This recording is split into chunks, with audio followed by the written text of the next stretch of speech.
आप सभी लोग का आपके अपने YouTube channel live study Allahabad पर। तो दोस्तों, जैसा कि आपको पता है कि प्रत्येक दिन शाम को 7 बजे से हम लोग UP TGT PGT, Jharkhand TGT PGT, assistant professor, GIC lecturer, LT grade और यूजीसी नेट के प्रीवियस ईयर क्वेश्चन पेपर को देखते हैं।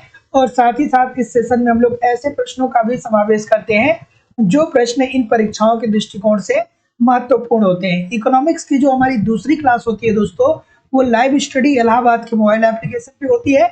यहाँ पे इकोनॉमिक्स के कंप्लीट कॉन्सेप्ट को हम लोग पढ़ते हैं, अर्थात थियरी की क्लास होती है।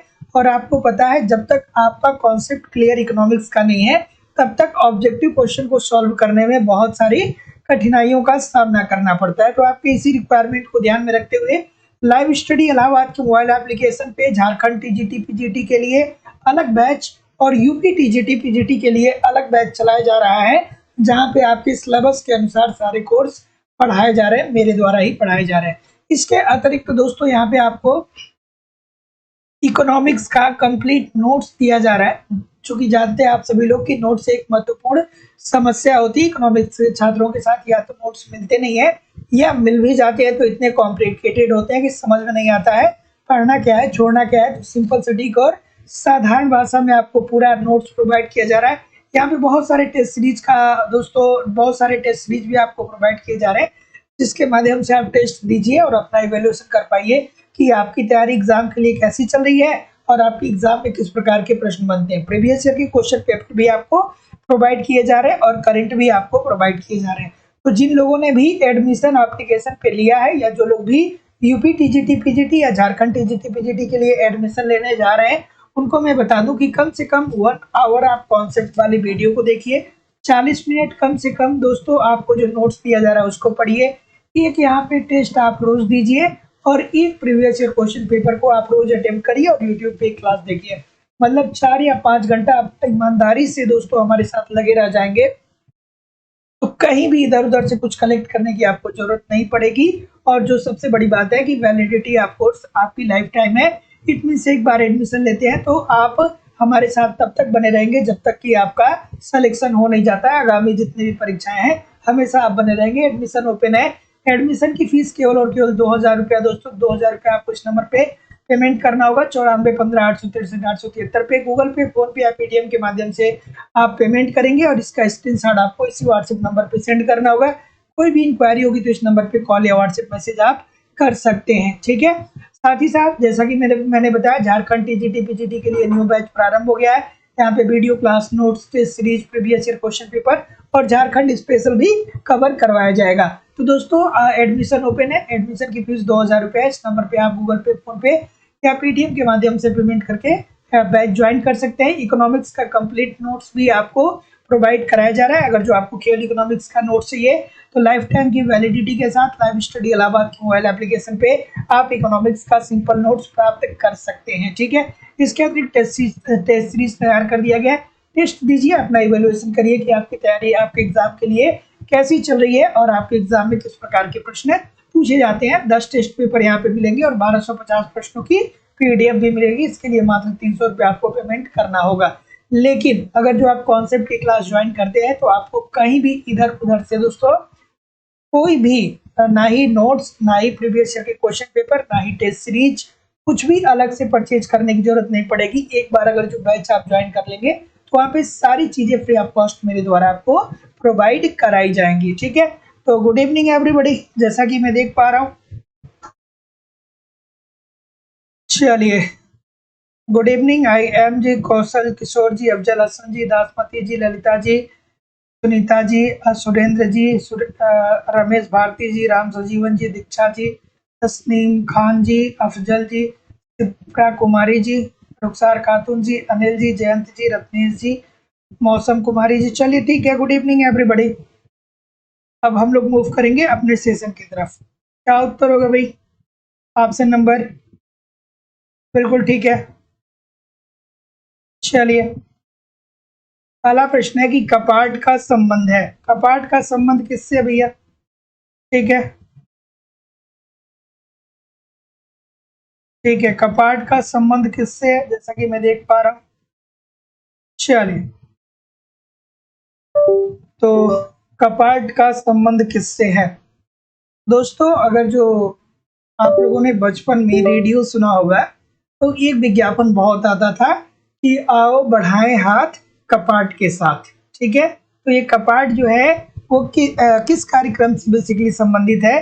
तो जितने लोग भी यहाँ पे क्या बोल रहे हैं, बी की बात कर रहे हैं कि ग्रामीण कल्याण कार्यक्रमों की सहायता एवं मूल्यांकन करना। तो जो कपाट का संबंध है दोस्तों, इसके अंतर्गत क्या किया गया कि जो ग्रामीण कल्याण कार्यक्रम है उनकी सहायता की जाए और उनका मूल्यांकन किया जाए कि इसमें कितनी सफलता प्राप्त हुई है, कितनी प्राप्त की जा सकती है, या इसमें क्या बदलाव किए जा सकते हैं। तो जितने लोग भी यहाँ पे क्या बोल रहे हैं, बी बोल रहे हैं, सभी लोग का उत्तर यहाँ पे एब्सोल्युटली ठीक हो जाएगा कि कपाट का संबंध है ग्रामीण कल्याण कार्यक्रम की सहायता एवं मूल्यांकन से। Option number B according to the question this is the right answer हो जाएगा।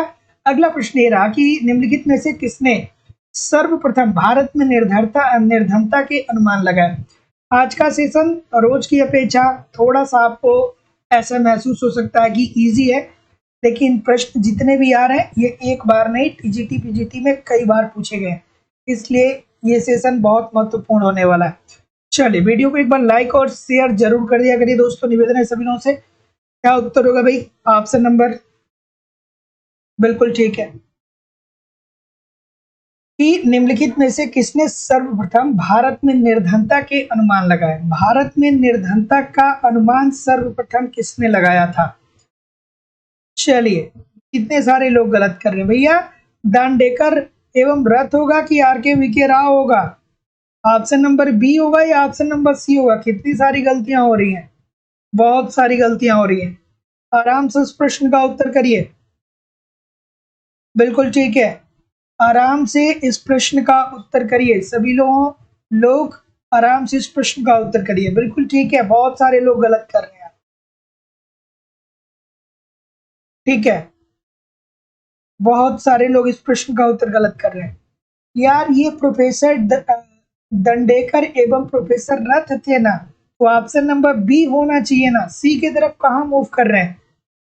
सी की तरफ क्या कहाँ मूव कर रहे हैं? अब इतने इजी प्रश्न में गलती कैसे हो सकती है भाई? कि निम्नलिखित में से किसने सर्वप्रथम भारत में निर्धनता के अनुमान लगाए? तो सर्वप्रथम निर्धनता की बात आए तो डांडेकर और रथ याद आने चाहिए। सर्वप्रथम राष्ट्रीय आय की बात आए तो वहां पे दादा भाई नौरोजी आपको याद आने चाहिए। ठीक है, याद आने चाहिए कि नहीं आने चाहिए थे? तो फिर गलत क्यों हुआ भैया? आर.के. वी.के. राव आपको राष्ट्रीय समिति से संबंधित हैं, वहां पे याद आने चाहिए। मनमोहन सिंह वैश्वीकरण उदारीकरण से संबंधित हैं, ये याद आना चाहिए। तो ऑप्शन नंबर बी होगा ना। इतने सारे लोग गलत क्यों कर रहे हैं भाई? बिल्कुल ठीक है।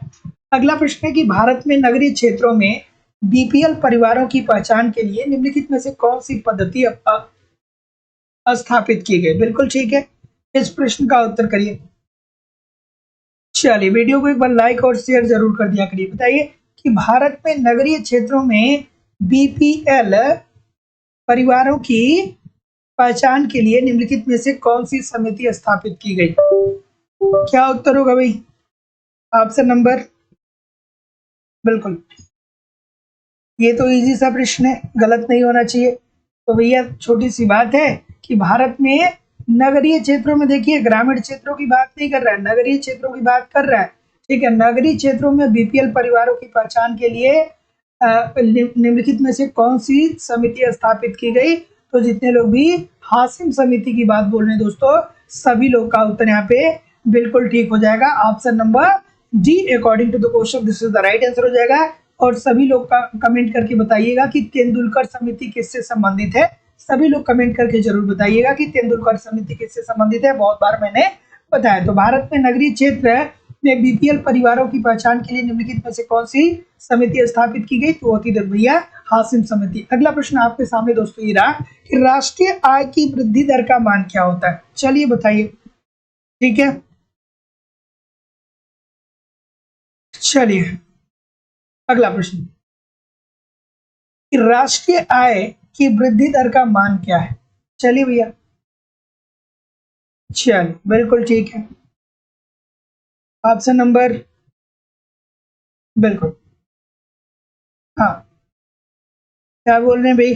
बी बोल रहे हैं सभी लोग, निवेश अनुपात अपन पूंजी उत्पाद अनुपात, बी बोल रहे हैं। तो जितने लोग भी बी बोल रहे हैं, बिल्कुल जितने लोग भी बी बोल रहे हैं कि निवेश अनुपात अपान पूंजी उत्पाद अनुपात, सभी लोग का उत्तर बिल्कुल ठीक है। तो दोस्तों याद रखिएगा कि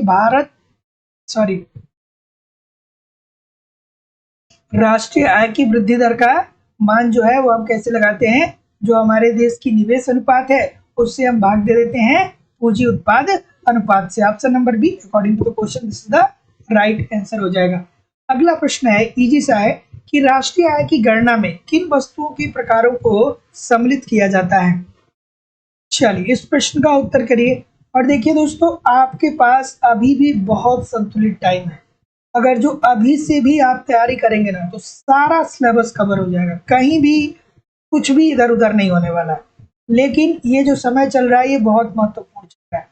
इस समय में चूक गए ना तो आपने पहले क्या किया उसका कोई बहुत बड़ा परिणाम नहीं निकलेगा। बहुत सारे लोग जब वैकेंसी नहीं आती है तो बहुत सीरियसली पढ़ते हैं, लेकिन जब मेन समय आता है तो वो पढ़ाई ही करना छोड़ देते हैं। ठीक है, तो ये बहुत ही महत्वपूर्ण समय है अगर जो वाकई में आप लाइफ में सफलता चाहते हैं तो। इस टाइम इधर उधर नहीं डगमगाना है, मेहनत करते रहिए। मेहनत करना थोड़ा सा कठिन होता है, थोड़ा सा बहुत सारी समस्याओं का सामना करना पड़ता है, बट कोई बात नहीं यार, दिक्कत हो रही होने दो, लेकिन अपना काम करते रहो, सफलता जरूर मिलेगी। ठीक है, अगला प्रश्न आपके सामने ये रहा कि राष्ट्रीय आय की गणना में किन वस्तुओं के प्रकारों को सम्मिलित किया जाता है।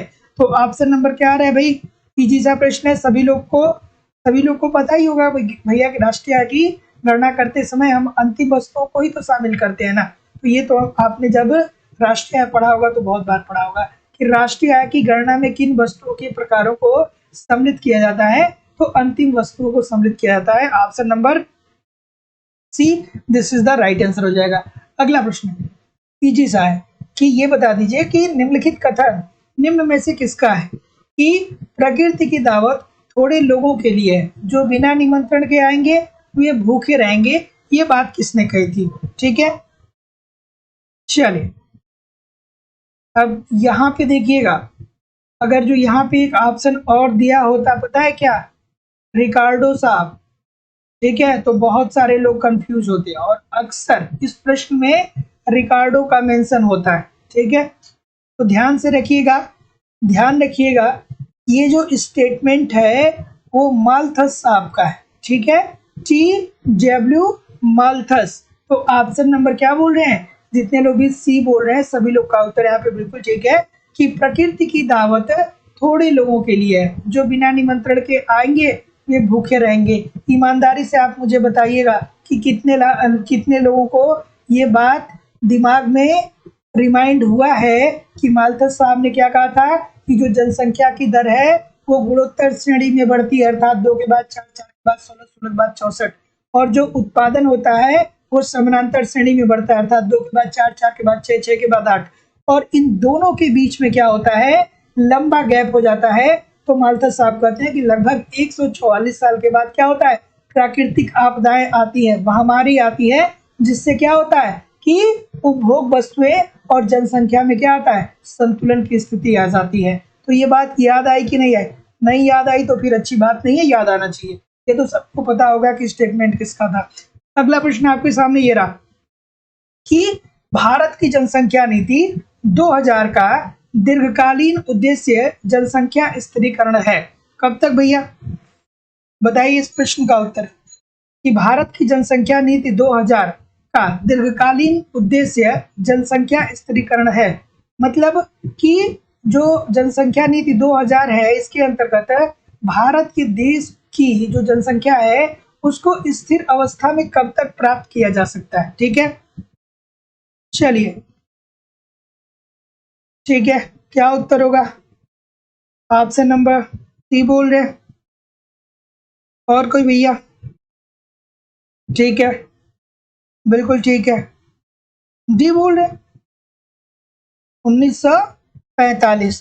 तो जितने लोग भी डी बोल रहे हैं सभी लोग का उत्तर बिल्कुल ठीक हो जाएगा कि भारत की जनसंख्या नीति 2000 का दीर्घकालीन उद्देश्य ये है कि जनसंख्या को हम क्या करेंगे, स्थिर अवस्था तक पहुंचा देंगे। कब तक, 2045 तक।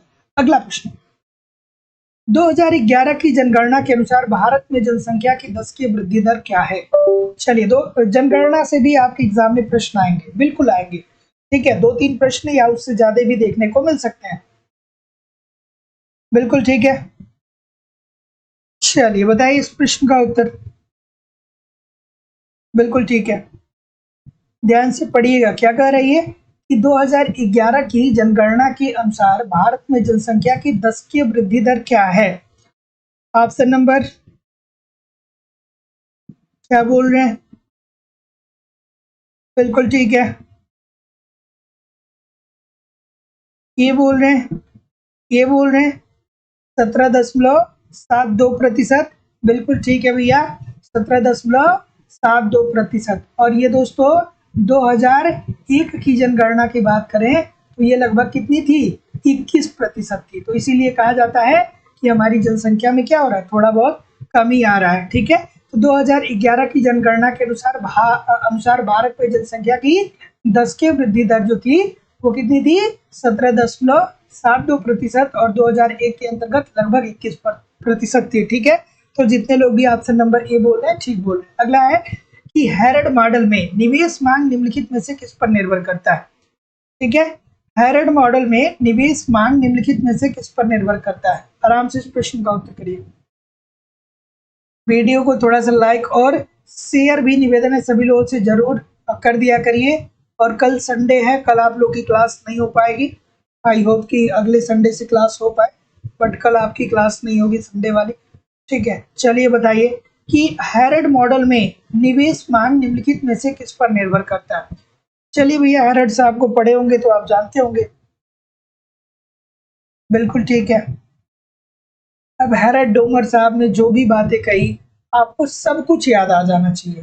ठीक है, कि कहाँ पे जीएन की बात, GW GA की बात क्या करते हैं, सब कुछ आपके दिमाग में चलना चाहिए। ठीक है, तो जितने लोग भी क्या बोल रहे हैं, सी बोल रहे हैं, सभी लोग का उत्तर यहाँ पे बिल्कुल ठीक है कि राष्ट्रीय उत्पादन की वर्तमान समय में परिवर्तन की दर। ठीक है, तो हैरड मॉडल में निवेश मांग निम्नलिखित में से किस पर निर्भर करता है? राष्ट्रीय उत्पादन की वर्तमान समय में परिवर्तन की दर से। ऑप्शन नंबर क्या हो जाएगा? C, this is the right answer हो जाएगा। अगला प्रश्न, निम्नलिखित में से किसे भारत में 8वीं पंचवर्षीय योजना में सर्वोच्च प्राथमिकता दी गई है? 8वीं पंचवर्षीय योजना की बात कर रहे हैं। देखिए दोस्तों, पंचवर्षीय योजना की बात अगर जो हम करें तो पहली पंचवर्षीय योजना, ठीक है, दूसरी पंचवर्षीय योजना, पांचवी पंचवर्षीय योजना, छठी पंचवर्षीय योजना, आठवीं पंचवर्षीय योजना, 11वीं पंचवर्षीय योजना और 12वीं पंचवर्षीय योजना। यहां से प्रश्न आपके एग्जाम में ज्यादा बनते हैं। ठीक है ना? बिल्कुल ठीक है, क्या उत्तर होगा भाई? 8वीं पंचवर्षीय योजना की बात कर रहा है। ठीक है, तो पहली और दूसरी से क्या पूछता है कि पहली पंचवर्षीय योजना किस मॉडल पे थी, दूसरी पंचवर्षीय योजना किस मॉडल पे थी। पांचवी से पूछता है कि गरीबी उन्मूलन का नारा किससे दिया गया। साथ ही साथ दोस्तों, छठी पंचवर्षीय योजना का उद्देश्य क्या था। आठवीं पंचवर्षीय योजना इसमें पूछा ही है। 11वीं पंचवर्षीय समावेशी विकास और 12वीं पंचवर्षीय योजना भी समावेशी विकास की बात करता है।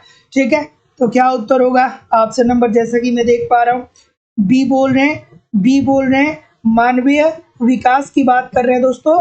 तो सभी लोग का उत्तर बिल्कुल ठीक है। 8वीं पंचवर्षीय योजना का समय कब से कब तक था दोस्तों? 1992 से लेकर के 1997 तक था ना।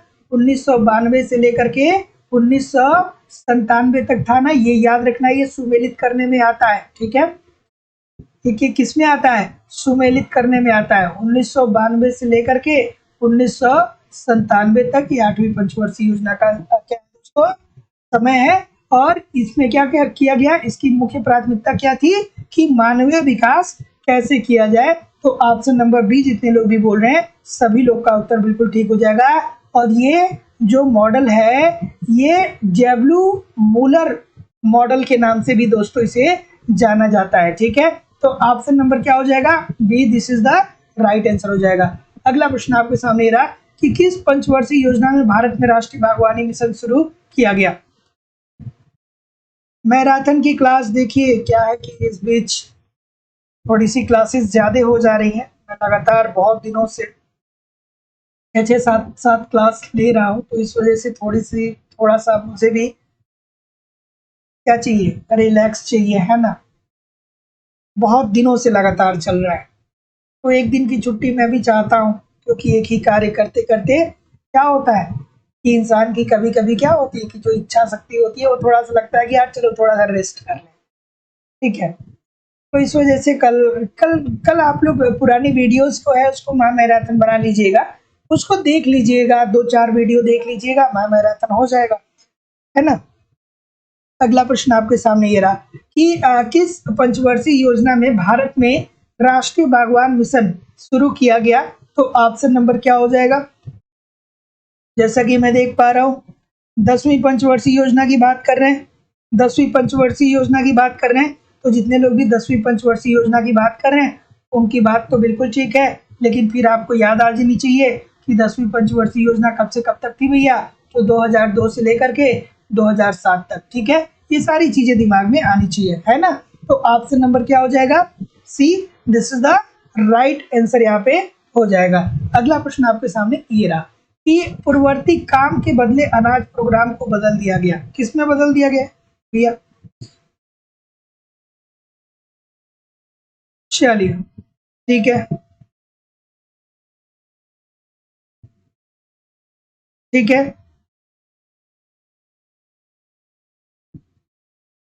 हम्म, कि पूर्ववर्ती नाम जिसका क्या था, काम के बदले अनाज, इस प्रोग्राम को बदल कर किसमें समेकित किया गया, ठीक है। ऑप्शन नंबर क्या हो जाएगा, बिल्कुल ठीक है। जैसा कि मैं देख पा रहा हूँ, क्या बोल रहे भाई, ठीक है।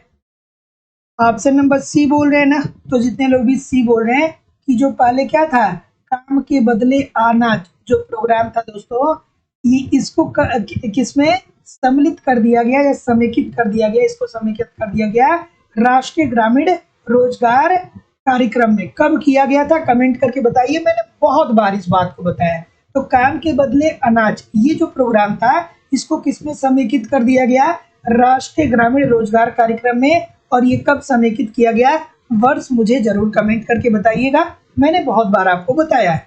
अगला प्रश्न आपके सामने ये रहा कि निम्नलिखित में से कौन राज्य का विकास व्यय नहीं है, राज्य का विकास व्यय कौन सा नहीं है।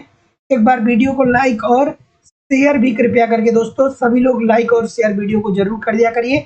इतने सारे लोग क्लास देख रहे हैं फिर भी लाइक और शेयर की संख्या इतनी कम क्यों होती है भैया, ऐसा क्यों होता है मुझे समझ में नहीं आता है। थोड़ा सा लाइक शेयर किया करिए, निवेदन है सभी लोगों से। चलिए बताइए कि निम्नलिखित में कौन राज्य का विकास व्यय नहीं है। ऑप्शन नंबर क्या उत्तर आ रहा है भाई, बिल्कुल ठीक है, ठीक है। अब आपके दिमाग में आना चाहिए कि अच्छा सर विकास व्यय का मतलब क्या होता है, कि सरकार ऐसे जगहों पे व्यय करे जिससे राष्ट्र के विकास में योगदान हो। जैसे अगर जो सरकार अच्छी चिकित्सा देगा, अच्छा स्वास्थ्य देगा, तो लोगों का रहन सहन सुधरेगा। जब लोग अच्छे से अपने जीवन शैली को जी पाएंगे तो भैया वो क्या करेंगे, उत्पादन प्रक्रिया में सम्मिलित हो पाएंगे और उत्पादन का स्तर बढ़ेगा। तो उत्पादन का स्तर बढ़ेगा तो ये राष्ट्र का विकास होगा। शिक्षा, आप लोग शिक्षा ले रहे हैं, शिक्षित होंगे तो जाहिर सी बात है कि कार्य करने की क्षमता में सुधार होगा। तो कार्य करने की क्षमता में सुधार होगा तो इससे भी राष्ट्र का विकास होगा। और कृषि का विकास होगा तो भैया कृषि भी जो हमारी है राष्ट्रीय आय में अपना योगदान प्रस्तुत करती है, तो ये भी क्या हो जाएगा दोस्तों, राष्ट्र का विकास इससे भी होगा। लेकिन जो ऋण सेवाएं हैं इससे ये राष्ट्र के राज्य का विकास व्यय नहीं है। जो ऋण सेवाएं होती हैं ये राज्य का जो राज्य का विकास व्यय क्या नहीं होता है, ऋण सेवाएं नहीं होती है। क्योंकि अर्थशास्त्री कहते हैं ना, अर्थशास्त्री कहते हैं कि जब राज्य ऋण लेता है तो लंबे समय के लिए इसे क्या करना पड़ता है, ब्याज के रूप में भुगतान करना पड़ता है। और जो आने वाली पीढ़ी होती है वो क्या होती है, इससे बहुत प्रभावित होती है। चलिए चलिए अगला प्रश्न कि निम्नलिखित लक्षणों में से कौन सा लक्षण सामान्यतः विकासशील देश का है। चलिए भाई हमारे देश का लक्षण कौन सा है बताइए। ध्यान से नहीं पढ़ेंगे प्रश्न गलत हो जाएगा, देखने में जितना इजी लग रहा है उतनी ही गलतियां होती हैं, है ना। बताइए ऑप्शन नंबर, जितना देखने में इजी लगता है ना, एग्जाम में उतनी ही गलतियां होती हैं, ध्यान रखिएगा। जी बोल रहे हैं, सभी लोग जी बोल रहे हैं, तो जितने लोग भी जी बोल रहे हैं बिल्कुल ठीक है भैया। आप सभी लोग को पता है कि विकासशील देशों का प्रमुख लक्षण ये होता है कि प्राथमिक क्षेत्र का राष्ट्रीय आय में योगदान बहुत ज्यादा होता है और द्वितीयक और तृतीयक क्षेत्र का योगदान राष्ट्रीय आय में कम होता है। तो भैया हम प्राथमिक क्षेत्र पर निर्भर हैं। आज भी हमारे देश के लगभग 50% से ज्यादा लोग प्राथमिक क्षेत्र में कार्यरत हैं और राष्ट्रीय आय बढ़ेगी, अर्थात अगर जो एक देश विकसित है तो उसकी प्रॉपर्टीज क्या होगी कि द्वितीयक और तृतीयक क्षेत्र का योगदान जो होगा वो राष्ट्रीय आय में ज्यादा होगा और प्राथमिक क्षेत्र का कम होगा। जैसे यूएसए की बात करें दोस्तों, तो वहां पे कुल राष्ट्रीय आय का लगभग दोस्तों 3% ही जो है वो कृषि का योगदान रहता है, ठीक है। और हमारे यहाँ तो आप देख ही सकते हैं। अगला प्रश्न कि विशेष आहरण अधिकार को सदस्य राष्ट्रों में निम्नलिखित में से किसके अनुपात में आवंटित किया जाता है। दोस्तों मैं बहुत बार प्रयास करता हूं कि इस प्रश्नों को न लाऊं आप लोगों के सामने, लेकिन ये प्रश्न इतना महत्वपूर्ण है ना कि कहीं ना कहीं से आ ही जाता है। ये प्रश्न इतना महत्वपूर्ण है कि कहीं ना कहीं से आ जाता है। फिर आपको एक कहानी याद आनी चाहिए कि सर जी ठीक है, विशेष आहरण अधिकार ये किसकी मुद्रा है, IMF अर्थात अंतर्राष्ट्रीय मुद्रा कोष की मुद्रा है, ठीक है, अंतर्राष्ट्रीय मुद्रा कोष से संबंधित है। इसकी अंतर्राष्ट्रीय मुद्रा कोष की स्थापना जो हुई थी 1945 में हुई थी। कार्य करना कब शुरू किया, 1947 में। जब इसकी स्थापना हुई तो भारत जो था इसका अस्थायी सदस्य था। लेकिन भैया जब हम 2 युद्ध लड़े तो जो हमने पहले इनसे ऋण लिया था वही नहीं चुका पाए, तो इन्होंने हमको क्या कर दिया, एक तरीके से दिवालिया घोषित कर दिया। फिर हमारी अस्थायी सदस्यता खत्म हो गई अंतर्राष्ट्रीय मुद्रा कोष से। सर्वप्रथम ऋण जो लिया था वो फ्रांस ने लिया था। 1971 के पहले क्या था, IMF की जो मुद्रा थी वो अमेरिकी डॉलर थी, लेकिन 1971 के बाद IMF की जो मुद्रा हो गई वो विशेष आहरण अधिकार हो गया और इसका किस रूप में आवंटित किया जाता है, अंतर्राष्ट्रीय मुद्रा कोष में अंशदान के आधार पे कि आपका अंशदान कितना है उसी के आधार पे आपको ऋण प्रोवाइड होता है। इसका हेडक्वार्टर कहाँ पे है, वाशिंगटन DC में। तो ये सारी चीजें दिमाग में चलनी चाहिए। अब ये नहीं कि सर ने बस दिखा दिया कि SDR किसके आधार पे प्राप्त होता है, तो बस इतना ही दिमाग में रख ले, सारी कहानी चलनी चाहिए। अब इसी प्रश्न का है, आपके दिमाग में कहानी चलनी चाहिए कि निम्नलिखित में से कौन सा प्रशुल्क एवं व्यापार पर सामान्य समझौता का अंतिम सत्र है। चलिए भाई बताइए, ठीक है। चलिए ऑप्शन नंबर,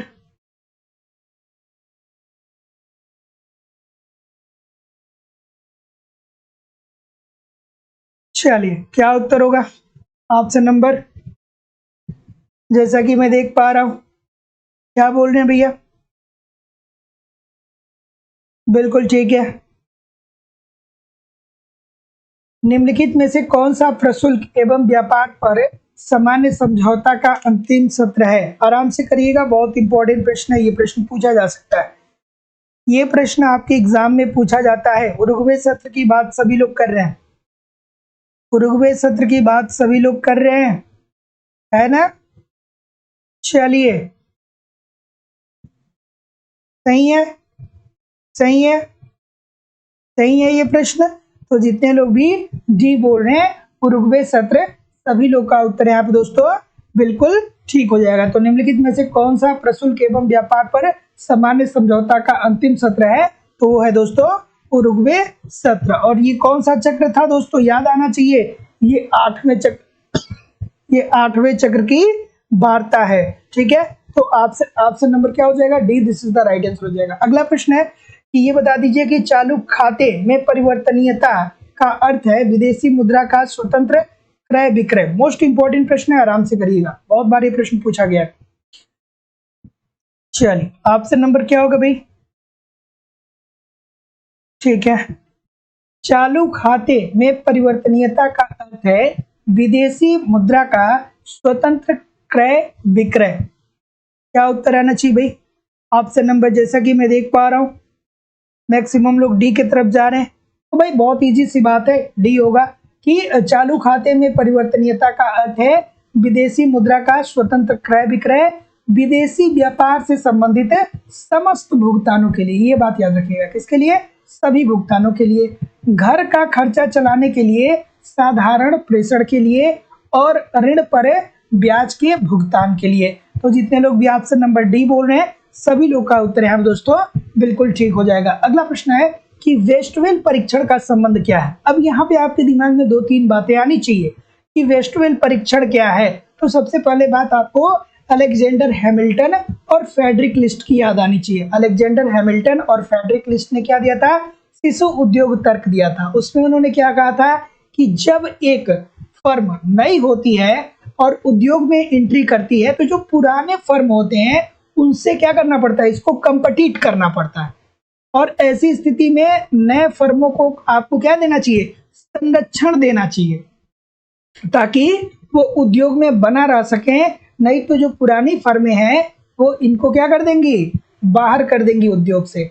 वहीं दूसरी स्थिति में वेस्टवेल परीक्षण के अंतर्गत ये बात कही जाती है कि भैया देखिए, एक उद्योग अगर जो शिशु है तो एक फर्म अगर जो नया है तो फर्म को आप तभी संरक्षण दीजिए जब वो संरक्षण के पात्र हो। ऐसा नहीं कि संरक्षण के वो पात्र ना हो फिर भी आप उसको संरक्षण दे देंगे तो जो पुरानी फर्में हैं उसको ये क्या करेगा, नुकसान पहुंचाएगा। तो ऑप्शन नंबर क्या हो जाएगा, C, this is the right answer हो जाएगा। अगला, तटकर संघ सदैव किसका मार्ग प्रशस्त करता है। चलिए आराम से इस प्रश्न का उत्तर करिए। तटकर संघ सदैव किसका मार्ग प्रशस्त करता है। तो जैसा कि मैं देख पा रहा हूं बिल्कुल ठीक है, आपको पता होना चाहिए दोस्तों कि चलिए आराम से इस प्रश्न का उत्तर करिए। और दोस्तों अभी तक जितने लोग भी यूपी टीजीटी पीजीटी या झारखंड टीजीटी पीजीटी की जो दूसरी क्लास हो रही है लाइव स्टडी इलाहाबाद के मोबाइल एप्लीकेशन पे, अगर जो आपने नहीं ज्वाइन किया है तो जरूर ज्वाइन करिए। यहाँ पे दोस्तों आपको इकोनॉमिक्स के कंप्लीट कॉन्सेप्ट पढ़ाए जा रहे हैं, अर्थात थियरी की क्लास हो रही है। और अगर जो आपकी थियरी कंप्लीट नहीं है तो ऑब्जेक्टिव क्वेश्चन को सॉल्व करने में बहुत सारे मुश्किलों का सामना करना पड़ता है। और अभी दोस्तों आपके पास पर्याप्त समय है कि एप्लीकेशन पे कॉन्सेप्ट की क्लास को आप ज्वाइन करिए, कॉन्सेप्ट को पढ़िए, 1-1, 2-2 क्लास रोज पढ़िए। साथ ही साथ वहाँ पे आपको इकोनॉमिक्स की कंप्लीट नोट्स दी जा रही है, नोट्स को पढ़िए। टेस्ट सीरीज दिया जा रहा है, टेस्ट सीरीज को बार बार अटेम्प्ट करिए। प्रीवियस ईयर दिया जा रहा है, प्रीवियस ईयर को अटेम्प्ट करते रहिए। करंट भी कवर करा दिया जाएगा, कुछ भी छोड़ा नहीं जाएगा दोस्तों। ईमानदारी से एप्लीकेशन पे सारी चीजों को पढ़ते रहिए, यहाँ पे प्रैक्टिस करते रहिए, कहीं भी इधर उधर से कुछ पढ़ने की जरूरत नहीं पड़ेगी दोस्तों। कम समय में बेहतर ढंग से आप हमारे साथ तैयारी कर सकते हैं। इतने तरीके से हम लोग इकोनॉमिक्स तैयार करते हैं, कहाँ से प्रश्न पूछे जाएंगे। तो एडमिशन ओपन है दोस्तों। एडमिशन की जो फीस है वो केवल और केवल 2000 रुपये है। तो 2000 रुपये आपको इस नंबर पे पेमेंट करना होगा, गूगल पे, फोन पे या पेटीएम के माध्यम से। और उसका स्क्रीनशॉट आपको इसी व्हाट्सएप नंबर पे सेंड करना पड़ेगा। कोई भी इंक्वायरी होगी तो इस नंबर पे कॉल या व्हाट्सएप मैसेज कर सकते हैं। डिस्क्रिप्शन बॉक्स में एप्लीकेशन का लिंक दिया गया, एप्लीकेशन को डाउनलोड करके डायरेक्ट भी वहां से कोर्स को परचेज कर सकते हैं। चलिए तो क्या उत्तर होगा, ऑप्शन नंबर सी की तरफ जा रहे हैं ना। तो जितने लोग भी सी की बात कर रहे हैं सभी लोग का उत्तर यहाँ पे बिल्कुल ठीक है कि तटकर संघ सदैव किसका मार्ग प्रशस्त करता है। तो व्यापार सृजन और व्यापार विघटन दोनों प्रभावों का option number C according to the question this is the right answer हो जाएगा। और ऐसे प्रश्नों को दोस्तों पूरा कॉन्सेप्ट इसमें लगा है, इसके लिए कॉन्सेप्ट आपको पढ़ना ही पड़ेगा। अगर जो कॉन्सेप्ट नहीं आता है यार तो इसको बहुत लंबे समय तक आप केवल दिमाग में रख के ये सोचे कि हम एग्जाम में कर पाएंगे तो बहुत मुश्किल की बात होगी। तो तटकर संघ सदैव किसका मार्ग प्रशस्त करता है। तो व्यापार सृजन का और व्यापार विघटन दोनों का option number C this is the right answer हो जाएगा। अगला प्रश्न आपके सामने रहा कि जब एक देश के निर्यात की मांग की कीमत लोच आयात की तुलना में कम हो रही है, देखिए कम हो रही है, ध्यान दीजिएगा, कम हो रही है, तब उस देश की व्यापार शर्तों की प्रवृत्ति क्या होगी। मंडे से एप्लीकेशन पे क्लास होगी, अभी 1-2 दिन के लिए क्लास आपकी एप्लीकेशन वाली क्लोज थी, लेकिन मंडे से फिर से स्टार्ट हो जाएगी, ठीक है। तो जो लोग भी एडमिशन लिए हैं आप मंडे को ज्वाइन करिएगा। चलिए अगला प्रश्न है कि जब एक देश के निर्यात की मांग की कीमत लोच आयात की तुलना में कम होती है तब उस देश का व्यापार शर्तों की प्रवृत्ति कैसी होती है। बिल्कुल ठीक है, ठीक है। ऑप्शन नंबर क्या होगा, कम की बात कर रहा है, गलत नहीं होना चाहिए, ठीक है, ठीक है। तो आप सभी लोग के दिमाग में आना चाहिए कि व्यापार की शर्त उस दर को बताती है जिस दर पर एक देश की वस्तुओं का दूसरे देश की वस्तुओं से क्या होता है, विनिमय होता है। और भैया अगर जो देखिए कि जब एक देश के निर्यात की मांग की कीमत लोच आयात की तुलना में कम होती है, तब उस देश के व्यापार शर्त की प्रवृत्ति जो होगी, बहुत सारे लोग गलत कर रहे हैं, बहुत सारे लोग गलत कर रहे हैं दोस्तों, इस प्रश्न को बहुत सारे लोग इस प्रश्न को गलत कर रहे हैं, ठीक है। और इस प्रश्न में दोस्तों देखिए, इस प्रश्न में आयोग के द्वारा विवाद भी है, ठीक है। तो ऑप्शन नंबर बी जो है वो उनके द्वारा शायद बताया गया है, ठीक है। तो जो लोग भी बी बोलेंगे सभी लोगों का उत्तर यहाँ पे बिल्कुल ठीक हो जाएगा। कम की बात होगी तो क्या हो जाएगा दोस्तों, प्रतिकूल हो जाएगा। अगले प्रश्न की तरफ मूव करेंगे। अगला प्रश्न आपके सामने ये रहा कि निम्नलिखित में से किसे रूपांतरण वक्र के द्वारा व्यक्त नहीं किया जाता है। रूपांतरण वक्र के द्वारा किसे व्यक्त नहीं किया जा सकता है, चलिए बताइए। ऑप्शन नंबर क्या होगा, रूपांतरण वक्र के द्वारा व्यक्त नहीं किया जा सकता है। ऑप्शन नंबर क्या होगा, बिल्कुल ठीक है। ऑप्शन नंबर क्या होगा, देखिए अब यहाँ पे आपको याद आना चाहिए कि भैया रूपांतरण वक्र को हम और क्या बोलते हैं, उत्पादन संभावना वक्र, ठीक है। तो रूपांतरण वक्र या जो रूपांतरण वक्र होता है या जो उत्पादन संभावना वक्र होता है, अंतरराष्ट्रीय व्यापार संतुलन में ये पूर्ति पक्ष को व्यक्त करता है। अंतरराष्ट्रीय व्यापार संतुलन में किसको व्यक्त करता है, पूर्ति पक्ष को व्यक्त करता है। तो जितने लोग भी ऑप्शन नहीं जितने लोग भी ऑप्शन नंबर क्या बोल रहे हैं, ये बोल रहे हैं कि साधन कीमत को, सभी लोग का उत्तर यहाँ पे बिल्कुल ठीक है, साधन कीमत को ये व्यक्त नहीं करेगा, ठीक है। तो जितने लोग भी क्या बोल रहे हैं, क्योंकि साधन कीमत जो है ये पूर्ति पक्ष के अंतर्गत थोड़ी आएगा, अवसर लागत आएगा, दुर्लभता आएगा, चुनाव आएगा। तो जितने लोग भी ऑप्शन नंबर ए बोल रहे हैं सभी लोग का उत्तर यहाँ पे बिल्कुल ठीक हो जाएगा। अगला प्रश्न आपके सामने ये रहा कि ये बताइए कि दो राष्ट्रों के बीच वस्तु की सापेक्ष कीमतों में अंतर को निम्नलिखित के अंतर पर आधारित किया जा सकता है। आराम से करिएगा, ठीक है। कि दो राष्ट्रों के बीच वस्तु की सापेक्ष कीमतों में अंतर को निम्नलिखित में अंतर पर आधारित किया जा सकता है। ऑप्शन नंबर क्या, और जितने लोग भी दोस्तों क्लास देख रहे हैं आप प्रयास करिए कि प्रश्न को अटेम्प्ट करें। अगर जो केवल आप क्लास देखने का कार्य कर रहे हैं तो आप उत्तर दीजिए, जिससे आपका थोड़ा सा माइंड क्या करेगा, काम करेगा। केवल देखिए नहीं, उत्तर भी देने का प्रयास करिए। चलिए बताइए इस प्रश्न का उत्तर क्या होगा भाई। डी बोल रहे हैं, डी बोल रहे हैं। भैया छोटी सी बात है कि दो राष्ट्रों के बीच वस्तु की सापेक्ष कीमतों में अंतर को निम्नलिखित में अंतर पर आधारित किया जा सकता है। तो साधनों की उपलब्धता के आधार पे, प्रौद्योगिकी अर्थात तकनीकी के आधार पे, और देश की रुचि क्या है इसको, ठीक है। तो जितने लोग भी ऑप्शन नंबर क्या बोल रहे हैं, डी बोल रहे हैं, उपयुक्त सभी सभी लोग का उत्तर ठीक है। अगला प्रश्न, चलिए बताइए। निम्नलिखित इस इनमें से कौन अंतरराष्ट्रीय व्यापार में एडम स्मिथ सिद्धांत की एक पूर्व धारणा है। ये कल भी क्वेश्चन देखा गया था, कल भी ये प्रश्न देखा गया था। चलिए चलिए भाई बताइए। बिल्कुल ठीक है, यहाँ पे आपको याद आना चाहिए, कुछ याद आना चाहिए, ठीक है। किसी वस्तु या सेवा का मूल्य, ठीक है, किसी वस्तु या सेवा का मूल्य उसके उत्पादन में लगे श्रम के मूल्य के बराबर होता है। ये किस सिद्धांत में बात कही गई थी भैया, ये बात कही गई थी मूल्य का श्रम सिद्धांत। तो जितने लोग भी डी बोल रहे हैं सभी लोग का उत्तर बिल्कुल ठीक है। मूल्य के श्रम के सिद्धांत के अंतर मूल्य का श्रम सिद्धांत के अंतर्गत एडम स्मिथ ने क्या कहा था कि किसी वस्तु या सेवा का मूल्य उसके उत्पादन में लगे श्रम के मूल्य के बराबर होता है। Option number D this is the right answer हो जाएगा। अगला प्रश्न है कि निम्न में से कौन सा कथन सही नहीं है, इसमें से कौन सा कथन सही नहीं है भैया बताइए।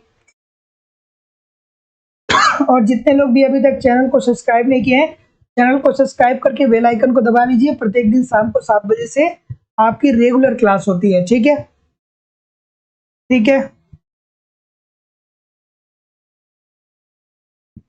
हम्म।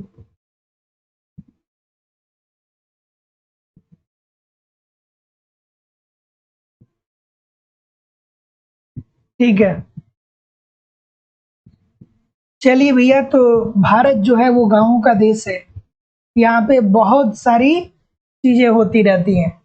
जैसे शहरों में आप कह दीजिए कि इस प्रकार की चीजें होती है, तो लोग क्या कहेंगे? कहेंगे नहीं यार, ये अंधविश्वास है, ये बकवास है। लेकिन ऐसा मुझे लगता है कि हो रहा होगा, जिस चीज की आप लोग बात कर रहे हैं। बताइए इस प्रश्न का उत्तर क्या है? ऑप्शन नंबर कौन सा सही नहीं है? ठीक है, तो बी बोल रहे हैं कि वाणिज्यिक बैंक द्वारा जनता की आपूर्ति तब कम की जाती है जब वे सरकारी बंद पत्रों को परिवारों या व्यवसायों से खरीदते हैं। नहीं भैया, ये तो बात बिल्कुल गलत हो जाएगा। तो जितने लोग भी ऑप्शन नंबर क्या बोल रहे हैं, बी बोल रहे हैं, सभी लोग का उत्तर बिल्कुल ठीक है। ये जो वाणिज्यिक बैंक है दोस्तों, ये छोटी सी बात है। वाणिज्यिक बैंक जो है, इसका कार्य क्या है? जमा को स्वीकार करना। ठीक है, तो ये जो है ऑप्शन वो गलत हो जाएगा। Option number B according to the question this is the right answer हो जाएगा।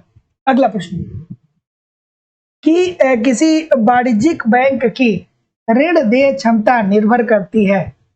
अच्छा सा प्रश्न है। ठीक है, इस प्रश्न का भी उत्तर करिए। देखिए, जब इस प्रकार की बातें होती है ना, तो एक इंसिडेंट बहुत याद आता है। तब मतलब आदमी थोड़ा सा, मैं छोटा था उस टाइम थोड़ा सा, तो बहुत सारे लोग एक प्रकार की प्राणी की बात करते थे। भारत में बेसिकली ग्रामीण इलाके में उसकी बहुत चर्चा थी। ठीक है, वो कहीं भी अगर जो जुगनू को टिमटिमाते हुए देख लेते थे, तो कहते थे कि मुंह नोचवा आ गया। इस प्रकार का मुझे लग रहा है कि भारत के जितने भी ग्रामीण इलाके हैं, वहां पे ये न्यूज चली थी और लोग बहुत भयभीत थे। और उस टाइम कुछ आलम ऐसा था कि अगर जो थोड़ा सा आपके घर के बाहर एक जुगनू टिमटिमा दे, तो पूरे घर के लोग क्या कर लेते थे? फाटक बंद करके अंदर हो जाते थे। ये तो वो प्राणी है जिसकी बात हो रही है। ठीक है। ठीक है, बहुत सारे लोग शायद जानते भी होंगे इस बात को। ठीक है, बहुत इसने बहुत डराया, भारत को बहुत डराया इसने, खास करके उत्तर प्रदेश और बिहार वालों को बहुत डराया। ठीक है। ठीक है, तो ऑप्शन नंबर क्या हो जाएगा? चलिए, क्या उत्तर होगा भाई, बताइए। ऑप्शन नंबर कि किसी वाणिज्यिक बैंक की ऋण देयता निर्भर करती है। किस पे निर्भर करती है भैया? बिल्कुल।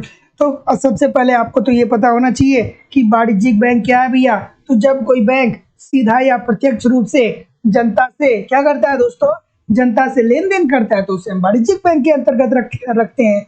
और यह बैंक पर, इन बैंकों पे नियंत्रण किसका होता है? इन बैंकों पे नियंत्रण हमारे देश के केंद्रीय बैंक अर्थात आरबीआई का होता है। ठीक है, और इस बैंक की ऋण देय क्षमता जो होती है, इसकी नगद स्थिति पे निर्भर करती है। तो जितने लोग भी बी बोल रहे हैं, सभी लोग का उत्तर यहाँ पे बिल्कुल ठीक हो जाएगा। नगद स्थिति, option number B this is the right answer हो जाएगा। अगला प्रश्न, निम्नलिखित में से कौन एक भारत में निर्गमित ट्रेजरी बिल की परिपक्वता अवधि नहीं है? ठीक है। ठीक है, चलिए। ठीक है।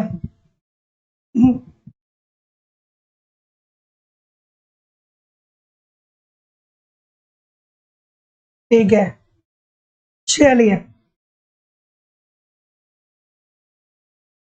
क्या उत्तर हो जाएगा?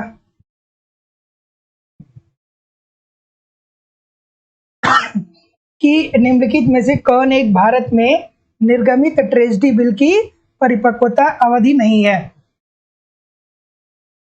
ऑप्शन नंबर क्या उत्तर आ रहा है भाई? तो जितने लोग भी सी की बात बोल रहे हैं, तो निर्गमित ट्रेजरी बिल की जो परिपक्वता की अवधि होती है भैया, वो 91 दिन की होती है, 182 दिन की होती है और 364 दिन की होती है। ना कि दोस्तों 373 दिन की होती है। तो जितने लोग भी ऑप्शन नंबर यहाँ पे क्या बोल रहे हैं, सी बोल रहे हैं, सभी लोग का उत्तर यहाँ पे बिल्कुल ठीक है।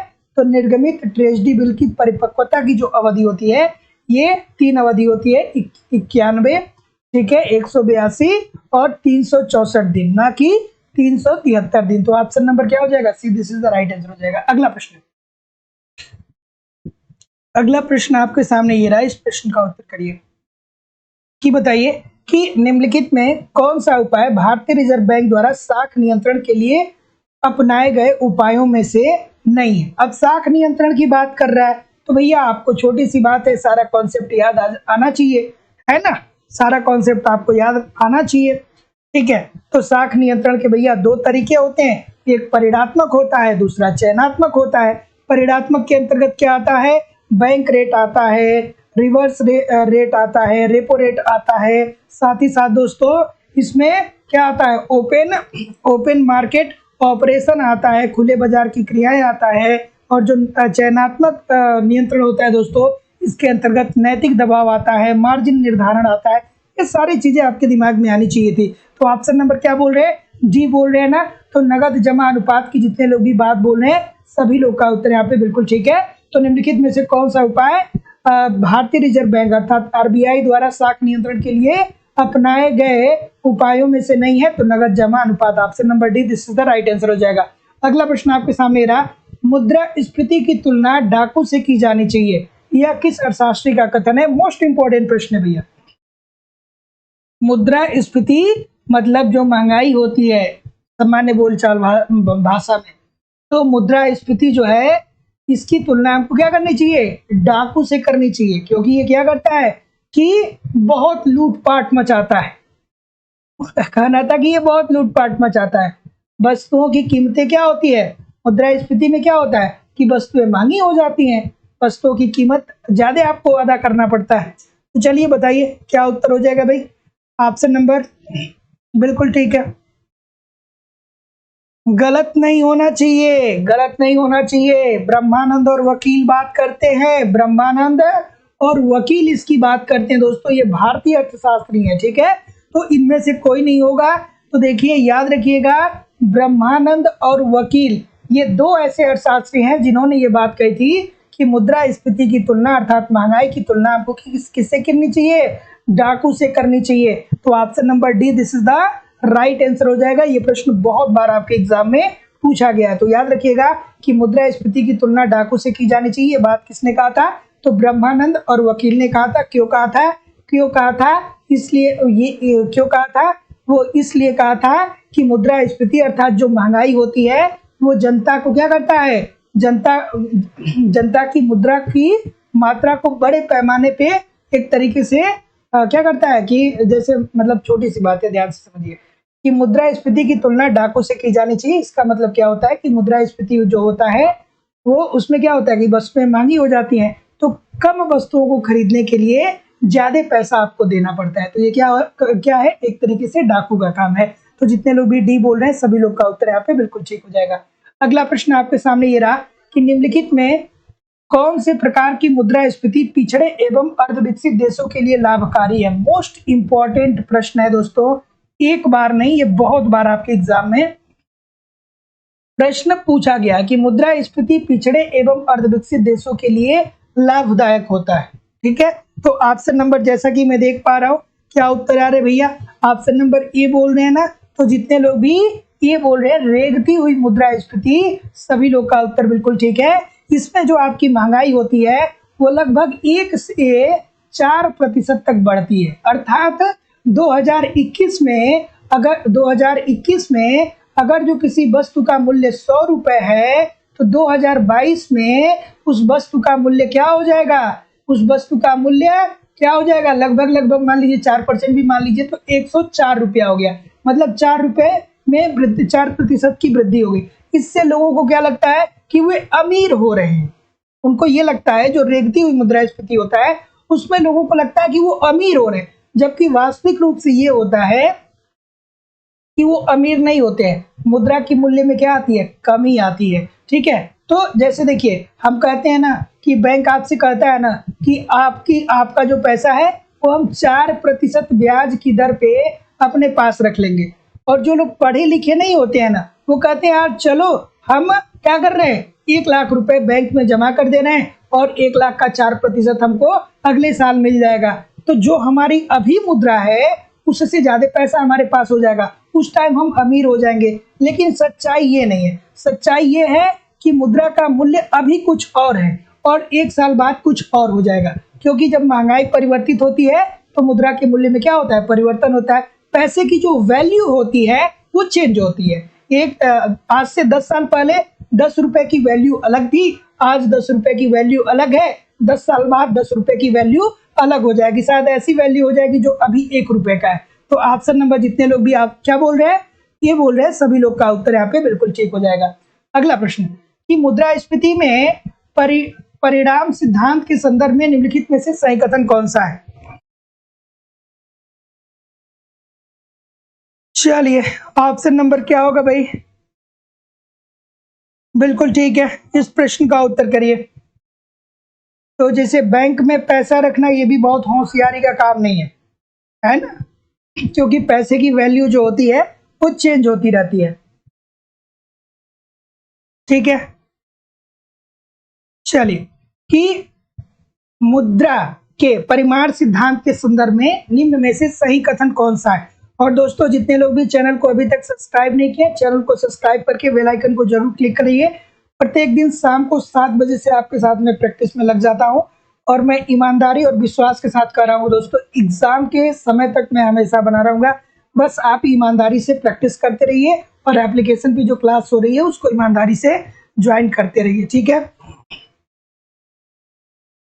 चलिए इस प्रश्न का उत्तर करिए। क्या उत्तर होगा भाई? ऑप्शन नंबर, जैसा कि मैं देख पा रहा हूं कि डी की तरफ अगेन बहुत सारे लोग जा रहे हैं, डी की तरफ अगेन बहुत सारे लोग जा रहे हैं। क्या डी ठीक है?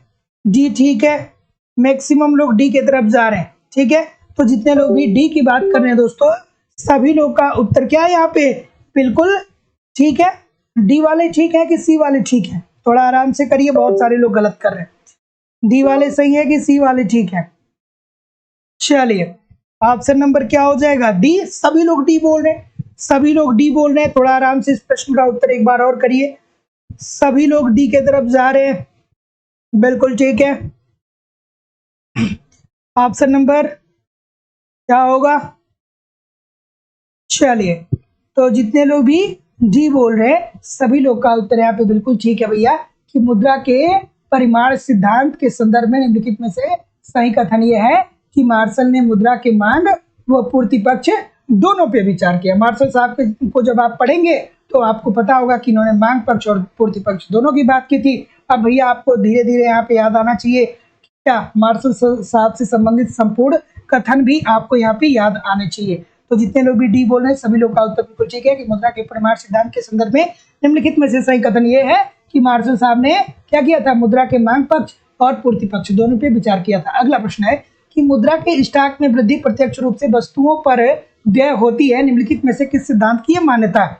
और देखिए जितने लोग भी दोस्तों यूपी टीजीटी पीजीटी का एग्जाम देने जा रहे हैं या झारखंड टीजीटी पीजीटी का एग्जाम देने जा रहे हैं, तो आपके लिए दोस्तों लाइव स्टडी इलाहाबाद के मोबाइल एप्लीकेशन पे इकोनॉमिक्स की दूसरी क्लास चलाई जा रही है। यहाँ पे दोस्तों आपको इकोनॉमिक्स के ए टू जेड सभी कॉन्सेप्ट को पढ़ाए जा रहे हैं, क्योंकि कॉन्सेप्ट पढ़ना जरूरी है। जब तक कॉन्सेप्ट आपका क्लियर नहीं होगा ऑब्जेक्टिव क्वेश्चन को सॉल्व करने में बहुत सारी समस्याओं का सामना करना पड़ सकता है। तो वहाँ पे ए टू जेड सारे कॉन्सेप्ट आप अपने सिलेबस के अनुसार पढ़ते रहिए। यूपी टीजीटी पीजीटी का बैच अलग है, झारखंड टीजीटी पीजीटी का बैच अलग है, साथ ही साथ पूरी कंप्लीट इकोनॉमिक्स की नोट्स दी जा रही है। दोस्तों ये मेरी जिम्मेदारी है आपको हर तरीके से प्रिपेयर करवाना। पूरी इकोनॉमिक्स की नोट्स दी जा रही है, नोट्स पढ़िए, साथ ही साथ बहुत सारे टेस्ट सीरीज दिए जा रहे हैं। एक टेस्ट सीरीज वहाँ पे रोज अटेम्प्ट करिए, प्रीवियस ईयर पेपर भी दिए जा रहे हैं, प्रीवियस ईयर पेपर को भी देखिए, करंट भी कवर करा दिए जाएंगे, कहाँ से प्रश्न पूछे जाएंगे दोस्तों सब कुछ कवर होने वाला है। एडमिशन ओपन है, एडमिशन की फीस 2000 रुपये है। 2000 रुपये आपको इस नंबर पे पेमेंट करने होंगे, गूगल पे, फोन पे या पेटीएम के माध्यम से, और इसका स्क्रीनशॉट आपको इस व्हाट्सएप नंबर पे सेंड करना होगा। कोई भी इंक्वायरी होगी तो इस नंबर पे कॉल या व्हाट्सएप मैसेज कर सकते हैं, और वैलिडिटी आप कोर्स आपकी लाइफ टाइम की होगी, अर्थात आगामी एग्जाम में भी आप एप्लीकेबल रहेंगे, हमारे साथ बने रहेंगे। जीआईसी की बात करें, एलटी की बात करें, ठीक है। तो क्या उत्तर आ रहा है भाई? ऑप्शन नंबर ए आ रहा है ना, ए आ रहा है। तो जितने लोग भी ए की बात कर रहे हैं क्या ठीक बोल रहे हैं? ए की बात जितने लोग भी कर रहे हैं क्या ठीक बोल रहे हैं? देखिए अगेन बहुत सारी गलतियां हो रही हैं। थोड़ा सा आराम से इस प्रश्न का उत्तर करिए। अगेन बहुत सारी गलतियां हो रही हैं, ठीक है। ऑप्शन नंबर क्या होगा? बिल्कुल ठीक है, बिल्कुल ठीक है। बहुत सारे लोग गलत कर रहे हैं भाई, बहुत सारे लोग। थोड़ा एक बार और आराम से करिए। ऑप्शन नंबर क्या होगा? बिल्कुल ठीक है। क्या उत्तर होगा? बहुत सारी गलतियां हो रही हैं। डी नहीं होना चाहिए। जितने लोग भी ए बोल रहे हैं सभी लोग का उत्तर यहाँ पे बिल्कुल ठीक हो जाएगा। बहुत सारे लोग डी भी बोल रहे हैं। तो जितने लोग भी ए बोल रहे हैं, ठीक है, कि मुद्रा के परिमाण सिद्धांत, ठीक है। तो मुद्रा के स्टॉक में वृद्धि प्रत्यक्ष रूप से वस्तुओं पर व्यय होती है, ये मुद्रा के परिमाण सिद्धांत की के अंतर्गत बात कही गई है या उसकी मान्यता है। अब याद आना चाहिए कि भैया मुद्रा का परिमाण सिद्धांत सबसे पहले किसने दिया था? मुद्रा का परिमाण सिद्धांत सबसे पहले दिया था किसने? याद आया कि नहीं आया? याद आया कि नहीं आया? डेविन जेट्टी साहब को याद करना चाहिए था दोस्तों। यहाँ पे डेविन जेट्टी साहब को यहाँ पे याद करना चाहिए। 16वीं शताब्दी में उन्होंने दिया था और बाद में ह्यूम, एडम स्मिथ, रिकार्डो मिल, फिशर आदि ने इसे क्या कर दिया? विकसित कर दिया। अगला प्रश्न,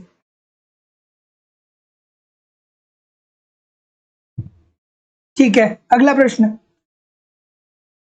ये बताइए कि भारत में नोट निर्गमन की न्यूनतम कोष प्रणाली कब प्रारंभ हुई? अच्छा सा प्रश्न है, ठीक है, कि भारत में नोट निर्गमन की न्यूनतम कोष प्रणाली कब प्रारंभ हुई? चलिए, बिल्कुल ठीक है। तो दोस्तों याद आना चाहिए, ठीक है, बिल्कुल ठीक है। विदेशी प्रतिभूतियों की मात्रा कितने की गई थी?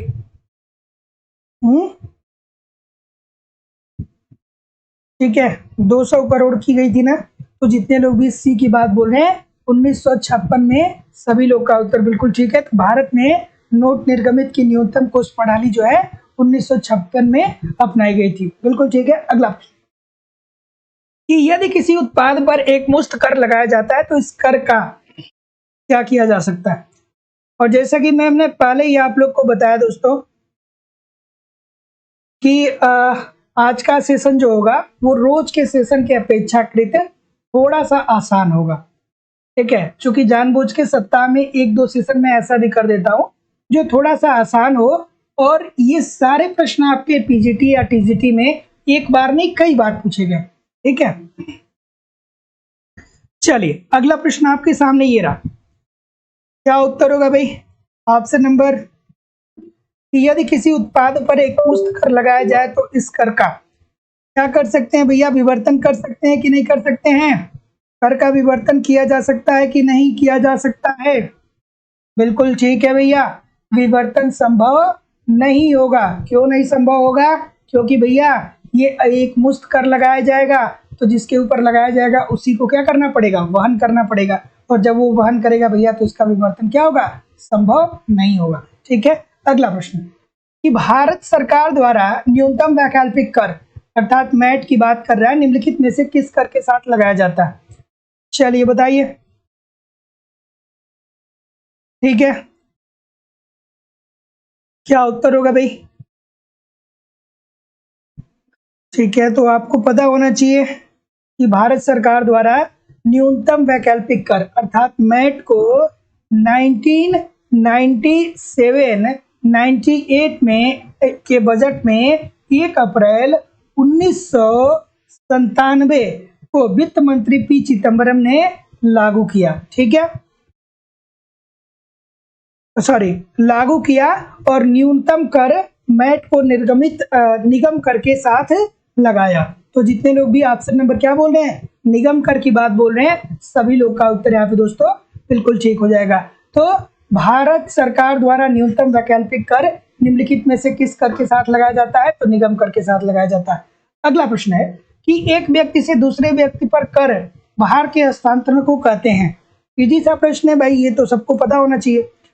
टैक्स शिफ्टिंग सबको पता होगा कि जब आप क्या करिए कि एक व्यक्ति जो होता है वो अपने कर को दूसरे व्यक्ति के ऊपर टाल सके तो इसे हम क्या कहेंगे? कर का विवर्तन कहेंगे। फिर याद आना चाहिए कि कर का विवर्तन जो होगा वो प्रत्यक्ष कर के मामले में नहीं होता है, हमेशा ही हमेशा अप्रत्यक्ष कर के मामले में होता है, ठीक है। मतलब प्रत्यक्ष कर को आप टाल नहीं सकते, ठीक है। प्रत्यक्ष कर के संदर्भ में क्या याद आना चाहिए? कर का अपवंचन। कर का अपवंचन क्या है भैया? कि गैर कानूनी तरीके से आप टैक्स न अदा करने की कोशिश करते हैं। तो प्रत्यक्ष कर के संदर्भ में क्या याद आना चाहिए? कर का अपवंचन। और अप्रत्यक्ष कर के संदर्भ में क्या याद आना चाहिए? कर का विवर्तन। ये दोनों बातें आपको याद आनी चाहिए, ठीक है। तो एक व्यक्ति से दूसरे व्यक्ति पर कर भार के हस्तांतरण को क्या बोलेंगे? हम कर विवर्तन बोलेंगे, ठीक है। अप्रत्यक्ष कर के अंतर्गत होता है। अगला प्रश्न है, बच्चों वाला है कि किस अर्थशास्त्री ने राजकोषीय नीति पे बल दिया? तो आई डोंट थिंक सो कि किसी को पता नहीं होगा, सबको पता होगा। केन साहब ने क्या कहा था? केन साहब ने कहा था कि अगर जो अर्थव्यवस्था मंदी की स्थिति में है तो आप क्या करिए? सरकार को सार्वजनिक व्यय करना चाहिए। सरकार जब सार्वजनिक व्यय करेगा तो इससे लोगों के अंदर निवेश क्षमता का विकास होगा। और क्या होगा? लोगों में विनियोग या निवेश की जो भावना होगी वो बढ़ेगी। और जब निवेश बढ़ेगा उत्पादन होगा, मांग व पूर्ति क्रियाशील होगा तो रोजगार का स्तर बढ़ेगा। तो ऐसी स्थिति में क्या होगा कि देश जो है वो आर्थिक विकास के पथ पे अग्रसर हो जाएगा। जितने लोग भी चैनल को सब्सक्राइब नहीं किए हैं, चैनल को आवश्यक रूप से आप सब्सक्राइब कर लीजिए। शाम को 7 बजे मैं प्रत्येक दिन आता हूं आपके सामने सेशन लेके, ठीक है।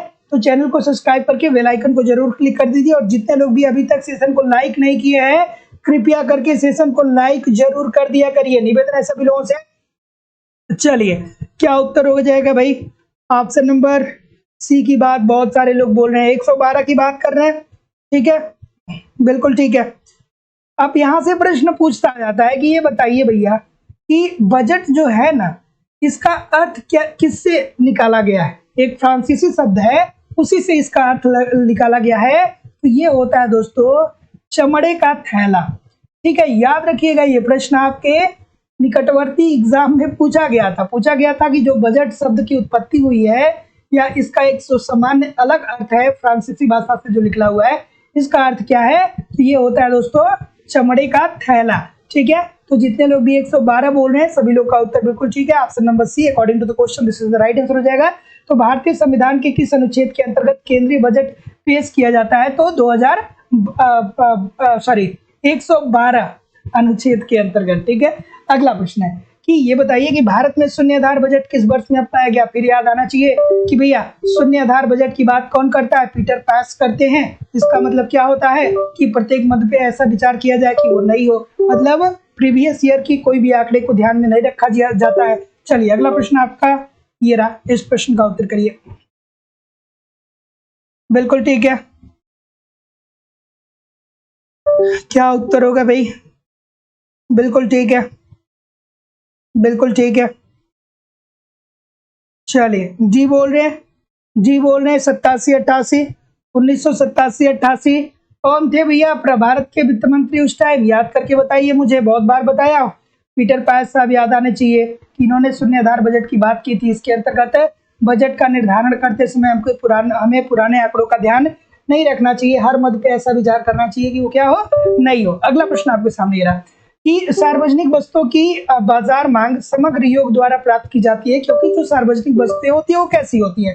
फिर आ गया ये प्रश्न भैया, कल बहुत बार आया था, मैंने बहुत बार बताया था कि जो सार्वजनिक वस्तुएं होती है उसकी प्रॉपर्टीज होती है कि उसमें कोई भी प्रतिद्वंदिता नहीं पाई जाती है। आपके मोहल्ले में जो लाइट लगाई गई है सरकार के द्वारा, उससे सबको रोशनी मिलेगा, उसमें कोई प्रतिद्वंदिता नहीं है कि आप जाके लाइट को ढक देंगे, कहेंगे कि नहीं पड़ोसी वाले को लाइट नहीं मिलना चाहिए।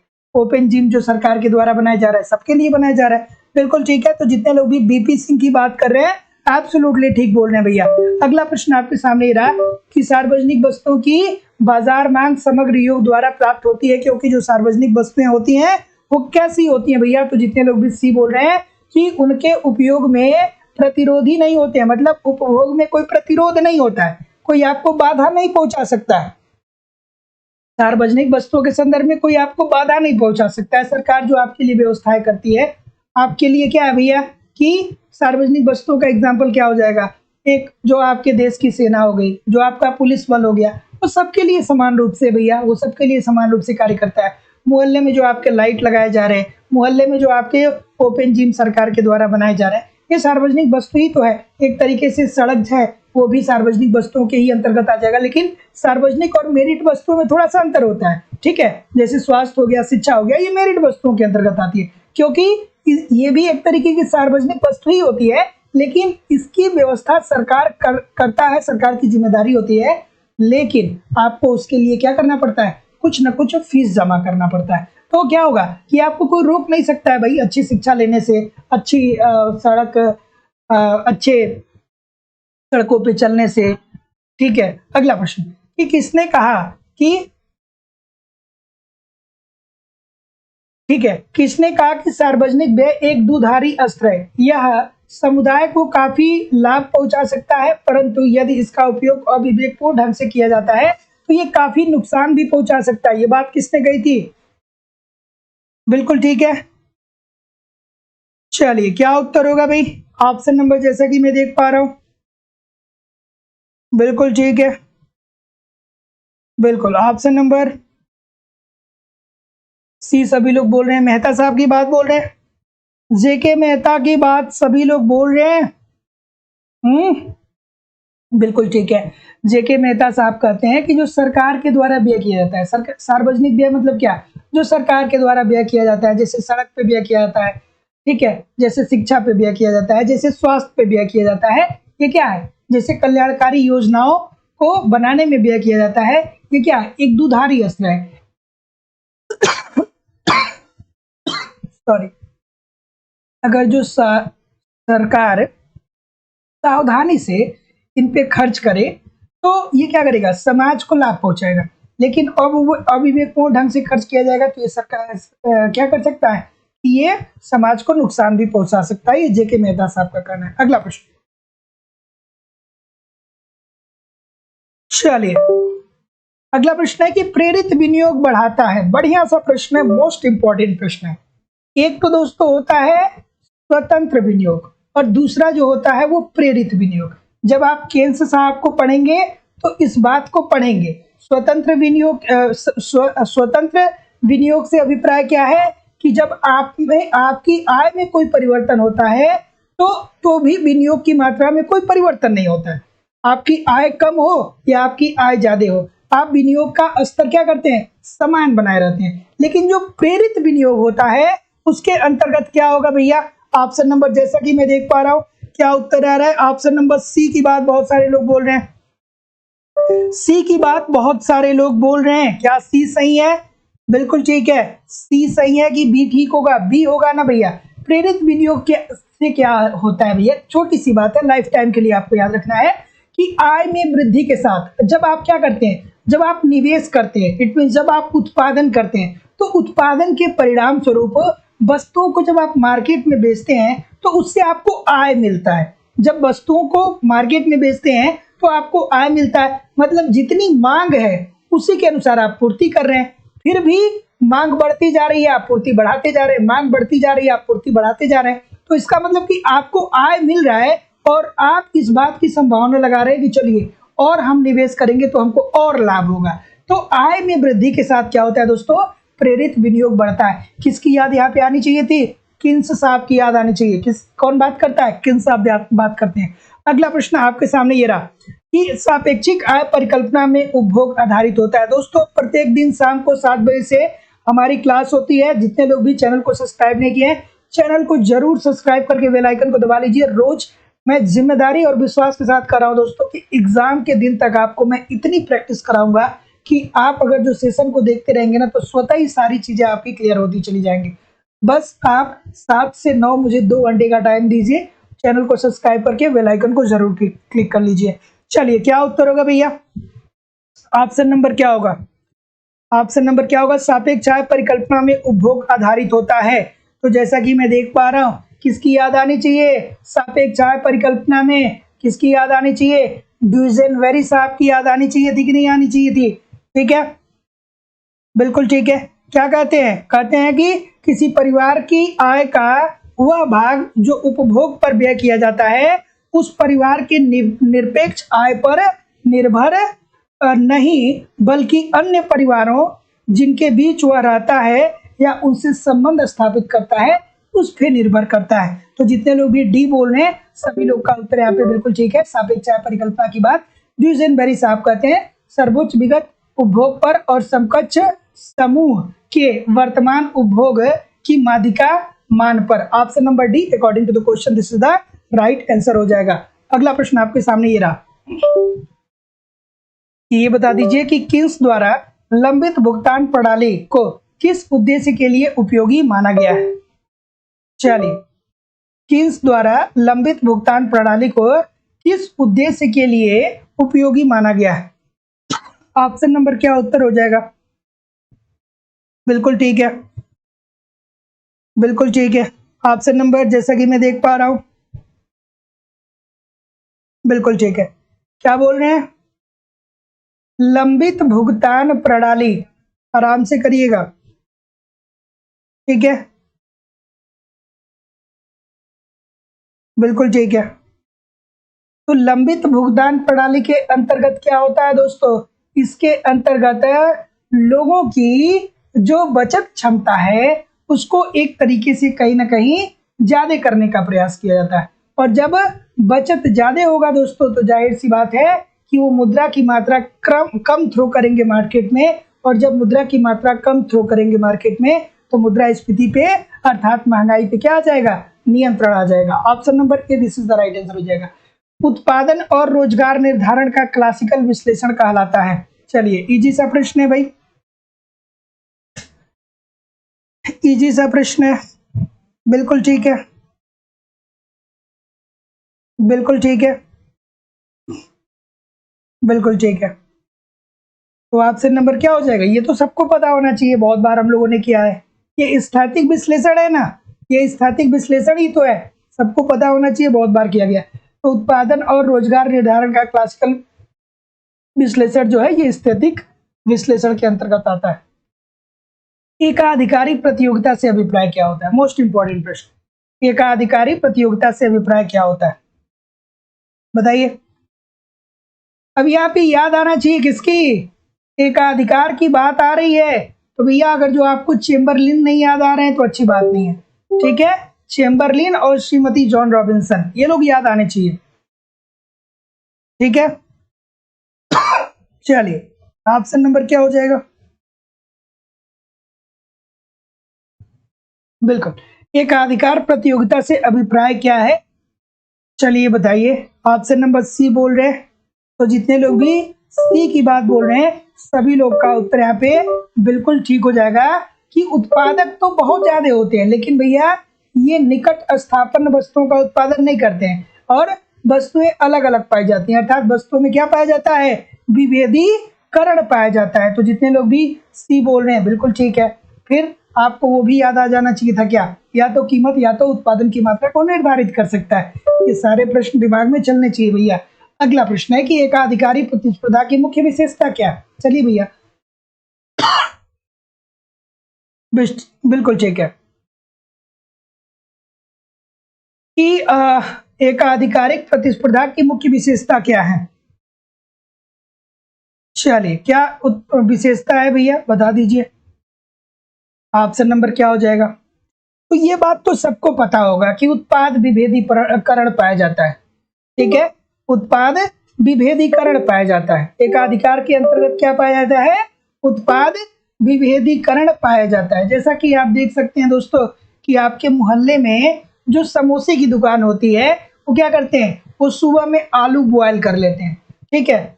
दोपहर में समोसा बनाते हैं और अगर जो आलू बच जाता है तो शाम को उससे क्या कर देते हैं कि उससे टिकिया बनाने लगते हैं। तो भैया उनकी जैसी मर्जी वैसे वो करेंगे। तो क्या कर मतलब याद रखने के लिए ये क्या हो जाएगा? उत्पाद विभेदीकरण पाया जाता है, ठीक है। उसके बाद क्या होगा कि फर्मों की बड़ी संख्या होती है, जैसा कि अब हमने अभी देखा, और प्रवेश एवं बहिर्गमन की स्वतंत्रता होती है, ठीक है। आप आ सकते हैं या जा सकते हैं, ठीक है। तो जितने लोग भी ऑप्शन नंबर किसकी बात कर रहे हैं? एक और होगा क्या इसमें? गैर कीमत प्रतिस्पर्धा। हाँ भाई, गैर कीमत कोई प्रतिस्पर्धा ही नहीं होती, प्रतिस्पर्धा भी नहीं होती है। क्यों नहीं होती है? इसलिए नहीं होती है क्योंकि भैया वस्तुएं समरूप नहीं होती हैं। तो जितने लोग भी सी बोल रहे हैं सभी लोग का उत्तर यहाँ पे ठीक है। तो जितने लोग भी सी बोल रहे हैं दोस्तों सभी लोग का उत्तर यहाँ पे बिल्कुल ठीक हो जाएगा। एक सेकेंड रुक जाइएगा, एक सेकेंड, नहीं नहीं नहीं नहीं नहीं, यहाँ पे कीमत प्रतिस्पर्धा नहीं दिया गया, यहाँ पे गैर प्रतिस्पर्धा दिया गया। सॉरी दोस्तों, ये वाला गलत हो जाएगा। गैर की बात नहीं, ये गैर कीमत प्रतिस्पर्धा कहाँ पे, ये तो गलत हो जाएगा ना, नहीं नहीं। तो ये केवल एक और केवल दोस्तों ऑप्शन नंबर एक, ये पहला और तीसरा स्टेटमेंट ठीक होगा। तो ऑप्शन नंबर ए होगा, ना कि ऑप्शन नंबर सी होगा दोस्तों। तो जितने लोग भी ए की बात कर रहे हैं सभी लोग का उत्तर यहाँ पे दोस्तों बिल्कुल ठीक होने वाला है ना। अगला प्रश्न,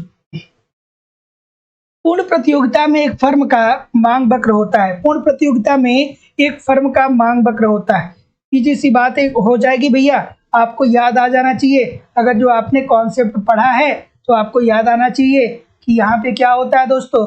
एक आपने ये पढ़ा होगा, ये उद्योग का डायग्राम आपने पढ़ा होगा, यहाँ पे फर्म का आपने पढ़ा होगा, फिर आपने पढ़ा होगा कि यहाँ पे क्या होता है, यहाँ पे कीमत का निर्धारण होता है। ठीक है, तो एक उद्योग के द्वारा जो कीमत निर्धारित की जाती है उसी कीमत पर एक फर्म जितनी चाहे वस्तुओं को क्या कर सकती है, बेच सकती है। तो जितने लोग भी उत्पाद अक्ष के समानांतर बोलेंगे सभी लोग का उत्तर यहाँ पे दोस्तों बिल्कुल ठीक हो जाएगा। तो option number A this is the right answer हो जाएगा दोस्तों। लाइव स्टडी इलाहाबाद के मोबाइल एप्लीकेशन पे यूपी टीजीटी पीजीटी और झारखंड टीजीटी पीजीटी दोनों के लिए इकोनॉमिक्स के कॉन्सेप्ट का बैच चल रहा है। यहाँ पे ए टू जेड इकोनॉमिक्स के सारे कॉन्सेप्ट अर्थात थियरी आपको पढ़ाए जा रहे हैं। साथ ही साथ में इकोनॉमिक्स के कंप्लीट नोट्स दिए जा रहे हैं, बहुत सारे टेस्ट सीरीज दिए जा रहे हैं। टेस्ट सीरीज दीजिए, अपना इवेल्युएशन कीजिए। साथ ही साथ दोस्तों प्रीवियस ईयर के क्वेश्चन पेपर दिए जा रहे हैं आपको। इसके अतिरिक्त दोस्तों करंट भी कवर करा दिया जाएगा और झारखंड टीजीटी पीजीटी स्पेशल भी कवर करा दिया जाएगा। दोनों बैचेज अलग अलग है दोस्तों। जिम्मेदारी के साथ मैं कह सकता हूँ कि एप्लीकेशन पे अगर जो आप मेरी क्लास करते हैं और जिस तरीके से मैं जितना कह रहा हूँ उतना आप अटेम्प्ट करते रह रहे हैं, यूट्यूब पे प्रैक्टिस करते रहते हैं, तो कम समय में बेहतर ढंग से आप तैयारी कर सकते हैं। कहीं भी इधर उधर से कुछ भी आपको सर्च करने की जरूरत नहीं पड़ेगी दोस्तों। तो एडमिशन ओपन है, एडमिशन की फीस 2000 रुपये है। तो 2000 रुपये आपको इस नंबर पे गूगल पे, फोन पे या पेटीएम के माध्यम से पेमेंट करना होगा और इसका स्क्रीनशॉट आपको इसी व्हाट्सएप नंबर पे सेंड करना होगा। डिस्क्रिप्शन बॉक्स में एप्लीकेशन का लिंक है, एप्लीकेशन को डाउनलोड करके डायरेक्ट भी कोर्स को परचेज कर सकते हैं। चलिए, कि कोई फर्म इष्टतम आकार की होगी, भैया ये तो बात सबको पता होगा कि इष्टतम आकार की फर्म में क्या होती है कि इनकी जो औसत लागत होती है न्यूनतम होती है। ठीक है, औसत लागत न्यूनतम होगी और उत्पादन का स्तर क्या होगा, अधिकतम होगा। और ये किस अवस्था में प्राप्त होती है दोस्तों, दूसरी अवस्था में। तो जितने लोग भी ऑप्शन नंबर बी बोल रहे हैं बिल्कुल ठीक बोल रहे हैं। अगला प्रश्न, कि ऋण रेखाओं पर श्रम व पूंजी की सीमांत उत्पादकता सदा कैसी होती है। चलिए बढ़िया सा प्रश्न है। चलिए थोड़ा सा वीडियो को लाइक और शेयर जरूर कर दिया करिए दोस्तों। निवेदन है सभी लोगों से, इतने सारे लोग क्लास देख रहे हैं, 2 घंटे की रोज क्लास होती है दोस्तों। कल आप संडे है तो संडे को क्लास नहीं होगा, मंडे को फिर हम लोग मिलेंगे। ठीक है, तो एक लाइक और एक शेयर तो बनता है। निवेदन है सभी लोग लाइक शेयर करते रहा करिए। चलिए बताइए इस प्रश्न का उत्तर क्या होगा। ठीक है, कई बार देखा गया हम लोग, सी होगा ना, बिल्कुल ठीक है।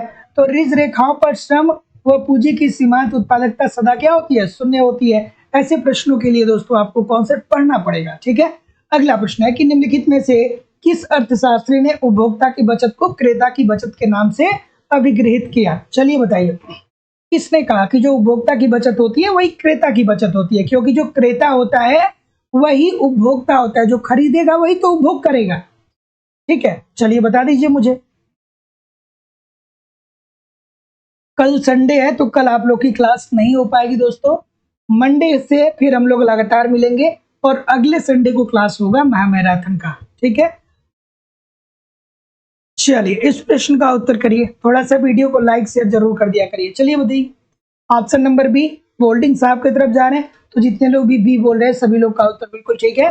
तो निम्नलिखित में से किस अर्थशास्त्री ने उपभोक्ता की बचत को, जो उपभोक्ता की बचत सेविंग होती है उसी को क्रेता की बचत का, क्योंकि जो उपभोक्ता होता है जो बचत करता है उसी बचत से वो क्या करता है कि वस्तुओं को खरीदता है। ठीक है, तो जितने लोग भी ऑप्शन नंबर बी बोल रहे हैं ठीक बोल रहे हैं। अगला प्रश्न, उपभोक्ता व्यवहार का प्रकटित अधिमान सिद्धांत किस पर आधारित है। बच्चों वाला प्रश्न है।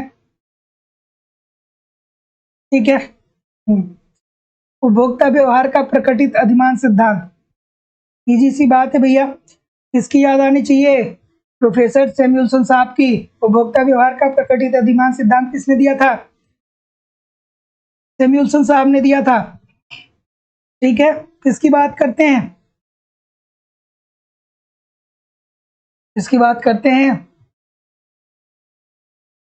बिल्कुल ठीक है।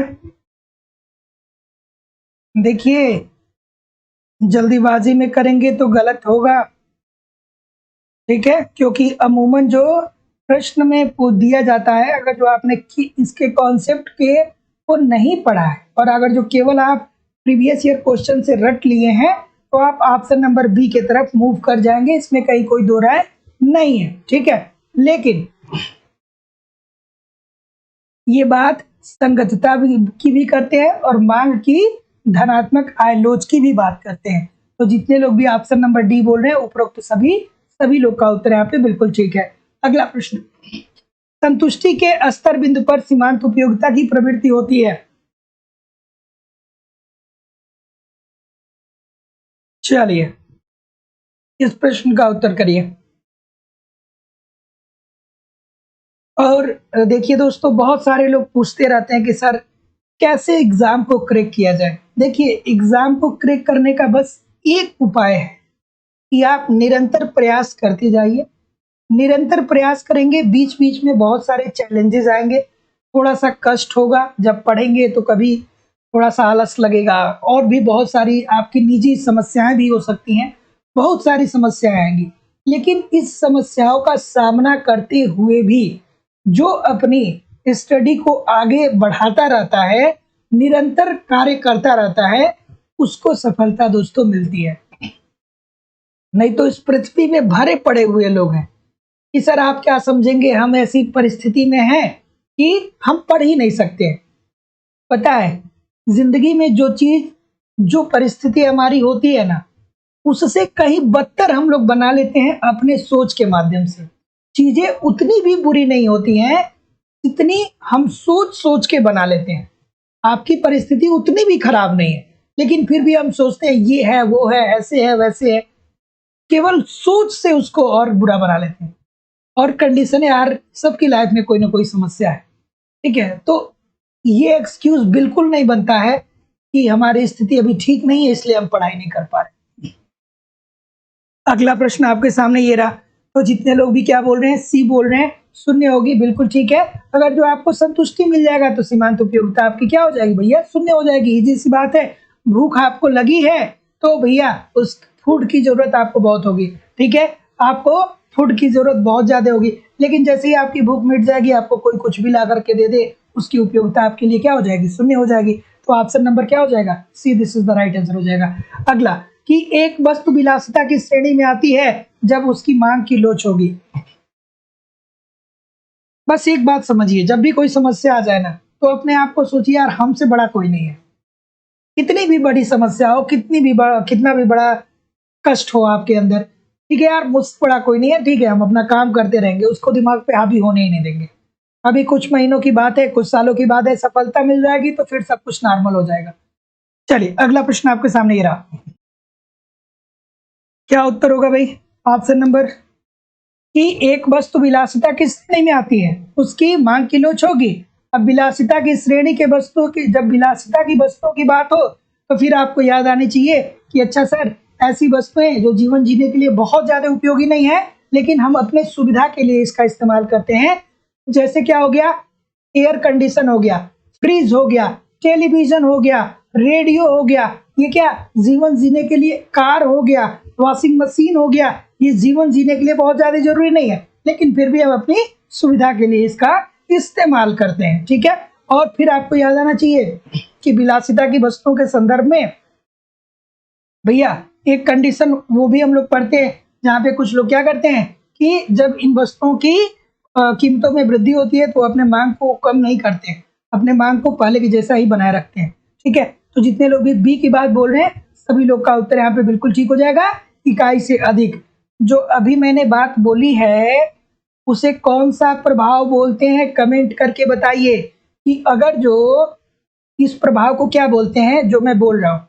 अगर जो वस्तुओं की कीमतों में वृद्धि हो रही है तो समाज का एक हिस्सा उन वस्तुओं के मांग में कमी करेगा, लेकिन समाज का जो दूसरा हिस्सा होगा वो वस्तुओं की मांग में कमी नहीं लाएगा।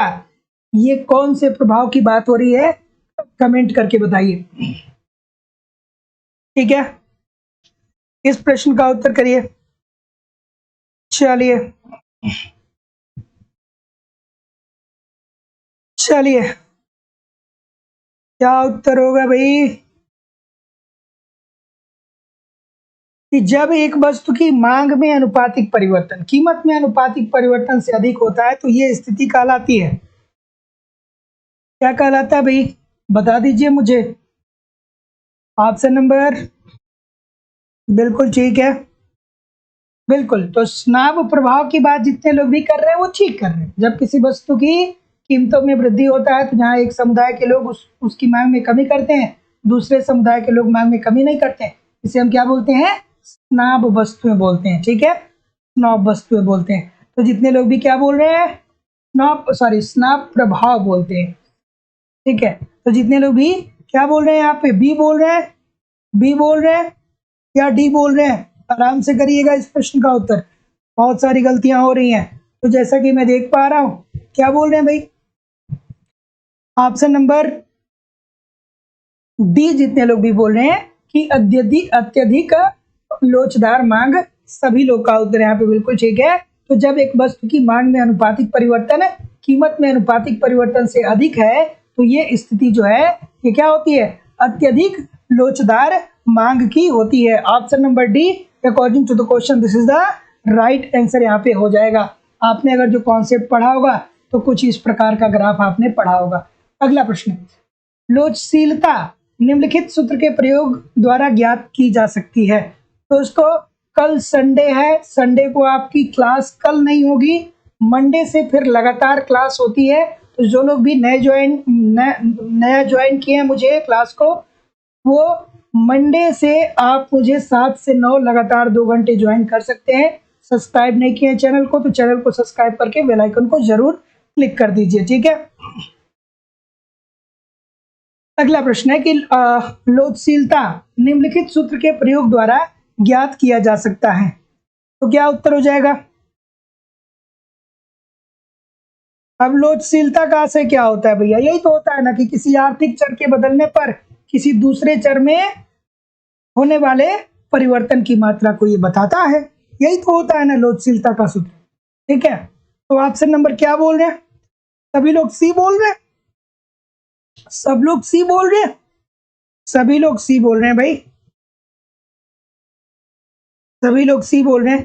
तो जितने लोग भी सी बोल रहे हैं दोस्तों, सबका उत्तर जो है वो एब्सोल्युटली रॉन्ग है, बिल्कुल गलत है। ठीक है,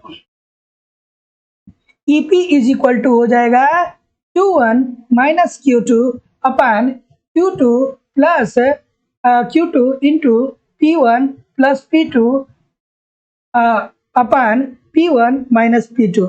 आज ये आपका होमवर्क का क्वेश्चन है, स्क्रीनशॉट लेकर के इसको आप एक बार जरूर देखिएगा, क्योंकि सभी लोगों ने गलत किया है, किसी ने भी इस प्रश्न का उत्तर सही नहीं किया। पलटना शुरू हो गए।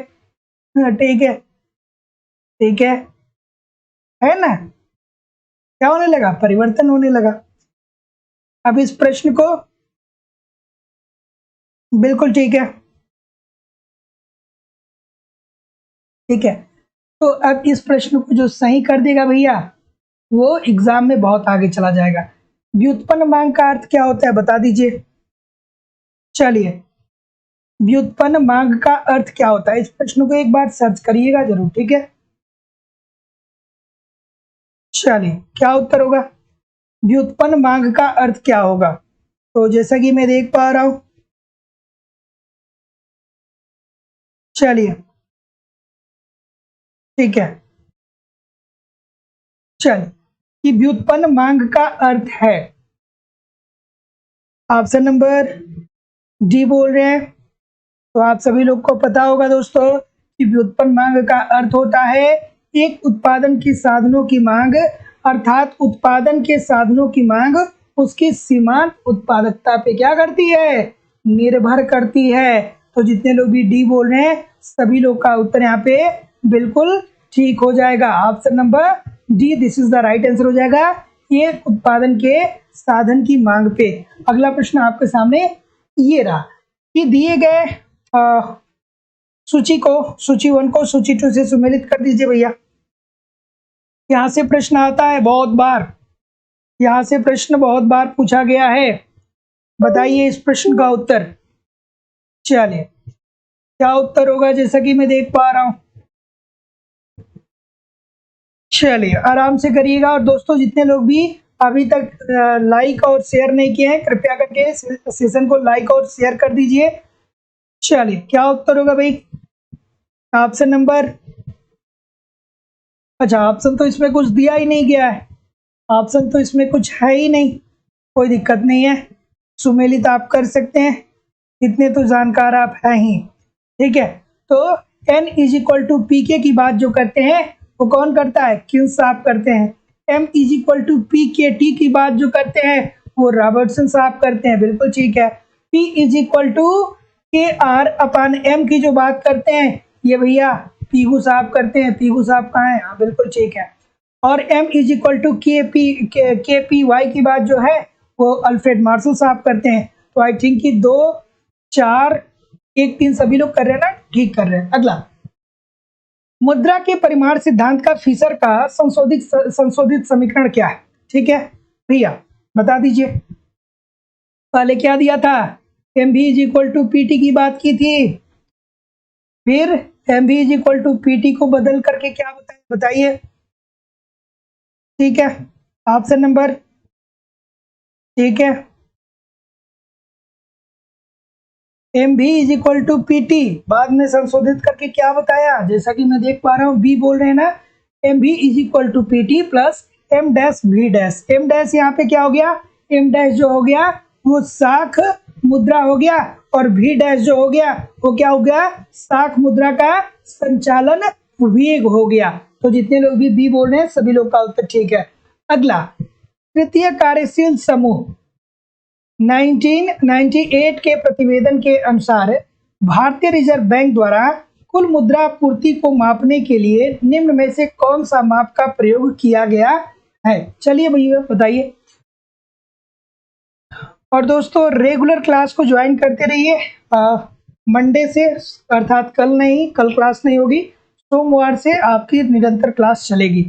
फिर संडे को भी क्लोज नहीं होगा, अगले संडे को क्लोज नहीं होगा एग्जाम, सॉरी अगले संडे को आपकी क्लास क्लोज नहीं होगी। चलिए भाई बताइए, किसकी याद आनी चाहिए भैया, रेड्डी समिति की याद आनी चाहिए कि नहीं आनी चाहिए, रेड्डी समिति की याद आनी चाहिए कि नहीं आनी चाहिए। तो दोस्तों आरबीआई के द्वारा रेड्डी की अध्यक्षता में मुद्रा पूर्ति के माप के लिए कार्यदल का जो गठन किया गया था वो कब किया गया था, 1997 को किया गया था। तो जितने लोग भी ऑप्शन नंबर क्या बोल रहे हैं, डी बोल रहे हैं, M1 M2 M3 M4 सभी लोग का उत्तर यहाँ पे बिल्कुल ठीक है। Option number D according to the question this is the right answer हो जाएगा। M0 चक्रवर्ती समिति आरक्षित मुद्रा की बात हो रही है, और M1 M2 M3 M4 ये रेड्डी समिति। ठीक है, अब कुछ लोग कहेंगे कि सर जी क्या है ये, तो भैया जैसे आप अपना पैसा रखते हैं ना इधर उधर करके याद रखने के लिए एक कोड बनाते हैं ना, वैसे ही आरबीआई ने भी जो पैसा अपना आम जनमानस में रखा है वैसे आरबीआई क्या करता है, एक कोड बनाया, जैसे M1 M2 M3 और M4 के रूप में, अगर जो आसान भाषा में कहें तो, है ना। अगला प्रश्न कि उच्च शक्ति मुद्रा में सम्मिलित है, क्या है भैया, उच्च शक्ति मुद्रा में क्या सम्मिलित होता है बताइए। बिल्कुल ठीक है, ऑप्शन नंबर,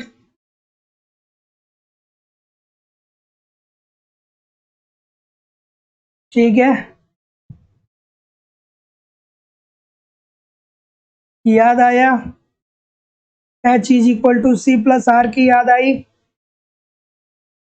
ठीक है, तो H क्या होता है, H जो होता है भैया ये उच्च मुद्रा शक्ति को इंडिकेट करता है। C जो होता है वो क्या करता है, करेंसी को इंडिकेट करता है। करेंसी में क्या आता है, नोट व सिक्के आते हैं। और जो R होता है वो क्या होता है, वो होता है रिजर्व बैंक के पास बैंक की जो जमा होती है। ठीक है, तो जितने लोग भी क्या बोल रहे हैं, ए बोल रहे हैं कि बी बोल रहे हैं, ए बोल रहे हैं कि बी बोल रहे हैं, ए होगा या बी होगा, कमेंट करके बताइए। ठीक है, तो दोस्तों उच्च मुद्रा शक्ति को कैसे व्यक्त करते हैं? H is equal to C plus R से व्यक्त करते हैं। H जो है ये उच्च शक्ति मुद्रा को इंडिकेट करता है, C जो है करेंसी को सम्मिलित करता है, अर्थात करेंसी में क्या आएगा भैया? नोट व सिक्के आएंगे। और दोस्तों ये जो R है ये इंडिकेट करता है रिजर्व बैंक के पास बैंकों की जमा। तो जितने लोग भी क्या बोल रहे हैं कि जनता के पास करेंसी तथा बैंकों के पास मांग जमा, सभी लोग का उत्तर यहाँ पे बिल्कुल दोस्तों ठीक नहीं होगा। ऑप्शन नंबर ए होगा, प्रचलन में जो करेंसी है तथा बैंकों के पास जो मांग जमा है। प्रचलन में करेंसी जो है भैया ये हिडन है। प्रचलन में जो करेंसी होगा वो जनता की ही तो करेंसी की बात कर रहा है। जनता के पास करेंसी तथा बैंकों के पास मांग जमा, इसका अप्रोप्रिएट उत्तर नहीं होगा। प्रचलन में जो करेंसी है तथा बैंकों के पास जो मांग जमा है वो इसका अप्रोप्रिएट आंसर दोस्तों होने वाला है। तो जितने लोग भी एक ही बात करेंगे सभी लोग का उत्तर यहाँ पे दोस्तों बिल्कुल ठीक हो जाएगा। और जितने लोग भी बी बोल रहे हैं सभी लोग का उत्तर यहाँ पे बिल्कुल दोस्तों गलत होने वाला है। ठीक है, ध्यान रखिएगा, थोड़ी थोड़ी गलतियां मुश्किल में डाल सकती हैं, क्योंकि अमूमन जब कुछ प्रश्न देखे जाते हैं तो वहां पे जनता के पास करेंसी दिया रहता है, लेकिन उससे अप्रोप्रिएट आंसर ये वाला है। ठीक है, अगला प्रश्न है कि परिशोधन कोष या सीकिंग फंड का संबंध है। ठीक है, चलिए चलिए क्या उत्तर होगा? चलिए कि परिशोधन कोष या सीकिंग फंड शब्द का संबंध है। चलिए आराम से इस प्रश्न का उत्तर करिए। ऑप्शन नंबर, तो भैया इजी सी बात है, सार्वजनिक ऋण से ही तो होता है ना, बहुत बार हम लोगों ने देखा है। तो जितने लोग भी सार्वजनिक ऋण से बात कर रहे हैं सभी लोग का उत्तर यहाँ पे दोस्तों बिल्कुल ठीक है। अगला प्रश्न दोस्तों, शायद आप लोगों ने एक चीज नोटिस नहीं किया, आज क्या हुआ कि बहुत दिनों बाद 100 लोग लाइव थे थोड़े समय के लिए, तो सबको बहुत बहुत धन्यवाद। चलिए बताइए कि करारोपण में ऊर्ध्व क्षमता, एक तो होता है भैया ऊर्ध्व क्षमता और दूसरा होता है क्षैतिज क्षमता। मैंने कई बार आपको बताया, एक ऊर्ध्व क्षमता होता है और एक होता है दोस्तों क्षैतिज क्षमता। ठीक है, ठीक है, ऑप्शन नंबर क्या होगा? बिल्कुल ठीक है, तो जो ऊर्ध्व क्षमता होता है इसके अंतर्गत क्या होता है कि अलग अलग आय समूह के लोगों पर अलग अलग कर लगता है। ठीक है, ऊर्ध्व क्षमता के अंतर्गत। और क्षैतिज क्षमता के अंतर्गत क्या होता है कि समान रूप से कर लगता है। ठीक है, तो जितने लोग भी बी की बात कर रहे हैं सभी लोग का उत्तर यहाँ पे बिल्कुल ठीक हो जाएगा। अगला प्रश्न, निम्नलिखित में से किसका प्रभाव सबसे अधिक मुद्रास्फीतिकारी होता है? मतलब किसके प्रभाव से अर्थव्यवस्था में सबसे ज्यादा महंगाई व्याप्त हो सकती है? ठीक है, बिल्कुल ठीक है। चलिए कि निम्नलिखित में से किसका प्रभाव सबसे अधिक मुद्रास्फीतिकारी? मुद्रास्फीति मतलब इकोनॉमिक्स की भाषा है और महंगाई आम भाषा है। ठीक है, आम बोलचाल में आप कह सकते हैं कि मुद्रास्फीति ही महंगाई है। ऑप्शन नंबर क्या हो जाएगा भाई? बिल्कुल बात इजी सी है कि बजट घाटा। अगर जो सरकार को आय कम प्राप्त हो रहा है और सरकार व्यय ज्यादा कर रही है और सरकार आरबीआई के पास जाती है और कहती है भैया कि आप हमको नए नोटों को छाप के दे दीजिए क्योंकि हमारे पास पैसा नहीं है, और अगर जो आरबीआई अनियंत्रित रूप से क्या करे कि पैसा छाप दे और सरकार को दे दे, तो सरकार फिर सार्वजनिक व्यय करेगा, ये सारा पैसा जनता में क्या हो जाएगा दोस्तों? आ जाएगा। तो इस वजह से क्या होने लगेगा कि जो मुद्रा का मूल्य होगा उसमें कमी आएगी और जो कीमत का स्तर होगा वो बढ़ेगा, जिससे क्या हो जाएगा दोस्तों कि महंगाई की स्थिति फिर से विद्यमान हो जाएगी। अगला प्रश्न आपके सामने ये रहा, जिस घाटे के बजट में घाटे को करों के जरिए पूरा किया जाता है कहलाता है। अच्छा सा प्रश्न है, गलतियां नहीं होनी चाहिए, गलती नहीं होनी चाहिए, बहुत सारा प्रश्न बनता है यहां से। ऑप्शन नंबर क्या होगा? बिल्कुल ठीक है। तो जैसा कि मैं देख पा रहा हूँ, क्या उत्तर है रे भाई? ऑप्शन नंबर डी बोल रहे हैं, शून्य आधार बजट। और कोई भाई? कुछ लोग ए की तरफ भी बाहर जा रहे हैं, कुछ लोग ए, कुछ लोग डी। ये डी वाले क्या सोच के कर रहे हैं भैया? डी क्यों सोच रहे हैं आप? जिस घाटे के बजट में घाटों को करों के जरिए, अर्थात ये टैक्स की बात कर रहा है यार, तो टैक्स के जरिए पूरा किया जाएगा, तो इसे हम संतुलित बजट बोलेंगे ना। और जीरो आधार बजट में क्या होता है कि जब हम बजट का निर्माण करते हैं तो प्रत्येक मद पे इस प्रकार से विचार करते हैं कि वो नहीं हो। ठीक है, तो ये संतुलित बजट बनेगा ना कि जिस घाटे के बजट में घाटे को करों के जरिए पूरा किया जाता है। मतलब सरकार को घाटा कब होता है? जब सरकार का व्यय ज्यादा हो, आय कम हो। तो ऐसी स्थिति में आय कम है तो सरकार आम जनता पे टैक्स ज्यादा लगा देगा। जब टैक्स लगा देगा तो अपने जो आय है उसको व्यय के बराबर वो कर पाएगा, तो ये संतुलित बजट हो जाएगा ना। ऑप्शन नंबर ए बिल्कुल ठीक है।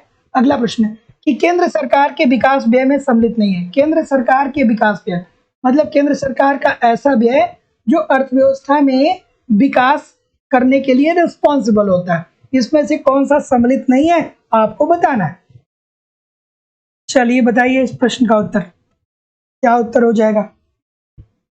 ठीक है, विकास व्यय में क्या सम्मिलित नहीं होगा? तो ध्यान से देखिए, केंद्र द्वारा प्रायोजित स्कीमों के अंतर्गत राज्यों को अनुदान, ये भैया विकास व्यय के अंतर्गत आता है। सामाजिक और सामुदायिक सेवाओं पर व्यय, ये भी विकास करेगा। आर्थिक सेवाओं पर व्यय, ये भी विकास करेगा।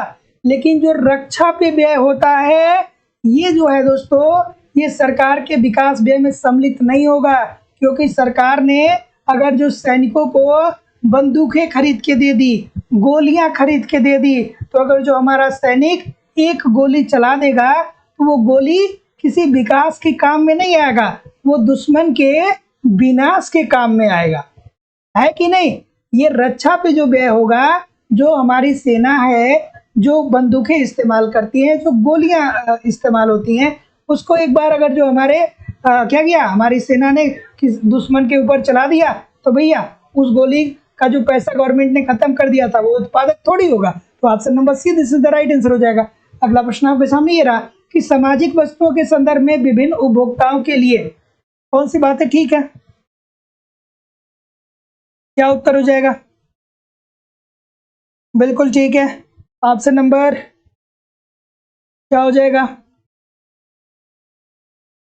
बिल्कुल ठीक है कि सामाजिक वस्तुओं के संदर्भ में विभिन्न उपभोक्ताओं के लिए कौन सी बातें ठीक है? तो भैया छोटी सी बात है, फिर आपको ध्यान में आना चाहिए कि सामाजिक वस्तुएं ऐसी वस्तुएं होती हैं जिस पर समाज के सभी वर्गों का समान रूप से अधिकार होता है। इसके उपभोग से किसी को वंचित नहीं किया जा सकता है, सभी लोग इसका इस्तेमाल करेंगे। ठीक है, तो ऑप्शन नंबर क्या हो जाएगा? D this is the right answer हो जाएगा। आपूर्ति व कीमत दोनों स्थिर होता है। अगर जो आप किसी पार्क में जाते हैं तो भैया पार्क की एक सीमा होती है, आप उस सीमा के अंतर्गत इधर उधर घूम सकते हैं। टिकट पार्क में जो लगता है वो आपके लिए भी उतना ही लगेगा जितना अन्य लोगों को जितना पैसा देना होता है, आप भी टिकट के रूप में उतना ही पैसा देंगे। तो इजी सी बात है भाई। अगला प्रश्न आपके सामने कोई भी नहीं है, लेकिन कहीं भी जाइएगा नहीं दोस्तों। तो जितने लोग भी दोस्तों अभी तक जो इकोनॉमिक्स की दूसरी क्लास हो रही है लाइव स्टडी इलाहाबाद के मोबाइल एप्लीकेशन पे, अगर जो आपने नहीं ज्वाइन किया है, तो दोस्तों ये मैं जिम्मेदारी और विश्वास के साथ कर सकता हूँ कि ईमानदारी से हमारे साथ बने रहिए। एप्लीकेशन पे आपको A to Z इकोनॉमिक्स के सारे कॉन्सेप्ट पढ़ाए जा रहे हैं, सारे कॉन्सेप्ट को वहाँ पे क्लियर कराए जा रहे हैं। वहाँ पे आप कॉन्सेप्ट पढ़ते रहिए, यूट्यूब पे प्रैक्टिस करते रहिए, कुछ भी इधर उधर से नहीं आने वाला है दोस्तों। सब कुछ मेरी जिम्मेदारी है आपको कवर करानी है।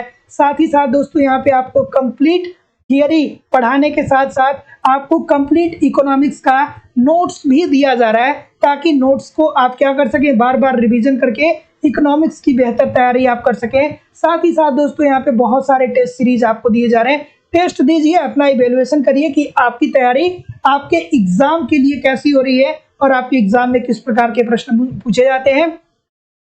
साथ ही साथ प्रीवियस ईयर क्वेश्चन पेपर भी आपको प्रोवाइड किए जाएंगे और करंट भी कवर किया जाएगा। मतलब ये मेरी जिम्मेदारी है दोस्तों कि सब कुछ आपको प्रोवाइड किया जाएगा। यूपी टीजीटी पीजीटी के लिए अलग बैच चल रहा है, झारखंड टीजीटी पीजीटी के लिए अलग बैच चल रहा है। दोनों ही बैचों में दोस्तों आपके सिलेबस के अनुसार सारे टॉपिक पढ़ाए जाएंगे। इकोनॉमिक्स के सारे नोट्स दिए जा रहे हैं, टेस्ट सीरीज दिया जा रहा है, प्रीवियस ईयर क्वेश्चन पेपर दिया जा रहा है, करेंट सब कुछ कवर कराया जा रहा है। और वैलिडिटी ऑफ कोर्स आपकी लाइफ टाइम है। इट मीन्स एक बार एडमिशन लेते हैं तो आप हमारे साथ तब तक बने रहेंगे जब तक कि आपका सिलेक्शन नहीं हो जाता है। आने वाले समय में एलटी ग्रेड है, जीआईसी लेक्चरर है, असिस्टेंट प्रोफेसर है, हमेशा आप हमारे साथ बने रहेंगे और अपनी तैयारी को जारी रखे रहेंगे। तो जो लोग भी एडमिशन लिए हैं या लेने वाले हैं, कम से कम दोस्तों 1 घंटे आप रोज एप्लीकेशन पे कॉन्सेप्ट को पढ़िए, कम से कम 40 मिनट आप रोज इकोनॉमिक्स के नोट्स को रिवाइज करिए। वहां पे एक टेस्ट को आप रोज दीजिए या आप साथ ही साथ एक प्रीवियस ईयर क्वेश्चन पेपर को रोज पढ़िए। एडमिशन ओपन है, एडमिशन की फीस केवल और केवल 2000 रुपए दोस्तों। तो 2000 रुपए आपको इस नंबर पे पेमेंट करना पड़ेगा, 9415 863 पे गूगल पे, फोन पे या पेटीएम के माध्यम से आप पेमेंट करेंगे और इसका स्क्रीनशॉट आपको इसी व्हाट्सएप नंबर पे सेंड करना होगा। कोई भी इंक्वायरी होगी तो इस नंबर पे डायरेक्ट आप मुझे कॉल कर सकते हैं या व्हाट्सएप मैसेज भी कर सकते हैं।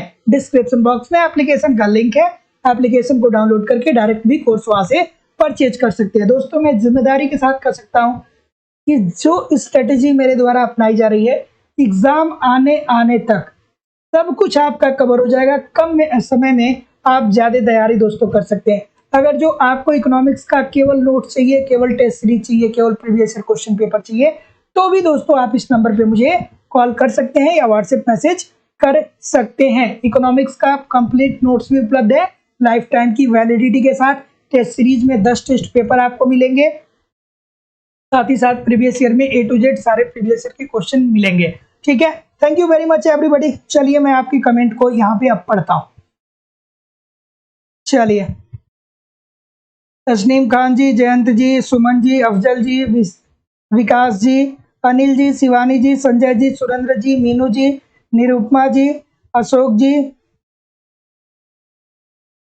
जूही जी, चंद्रजीत जी, अमरेश जी, राकेश जी, अनिल जी, वैभव जी, बबीता जी, सुनीता तिवारी जी, सोहन खुराना जी, लाल बहादुर जी, ललिता साके जी, सीमा जी, दीक्षा जी, रेणु जी, रागिनी सिंह जी, अरुधत्ती देवी जी, रीता कश्यप जी, सुमन जी, जूही जी, मौसम कुमारी जी, चंद्रजीत जी, Urmila ji, Afzal, Afsana Siddiqui ji, Diksha ji, Suchita ji, Avdhesh Kumar ji, Bhuvneshwar Kumar ji, Durga Devi ji, Shobha ji, Kuldeep ji, Vinod Kumar ji, thank you very much everybody. ठीक है, देवेंद्र जी। अब मिलेंगे कल, नहीं कल संडे हो गया, कल नहीं मंडे को मिलेंगे एक नए उत्साह नए एनर्जी के साथ। कोई भी आपकी इंक्वायरी होगी तो इस नंबर पे कॉल या व्हाट्सएप मैसेज मुझे कर सकते हैं। नमस्कार दोस्तों, धन्यवाद।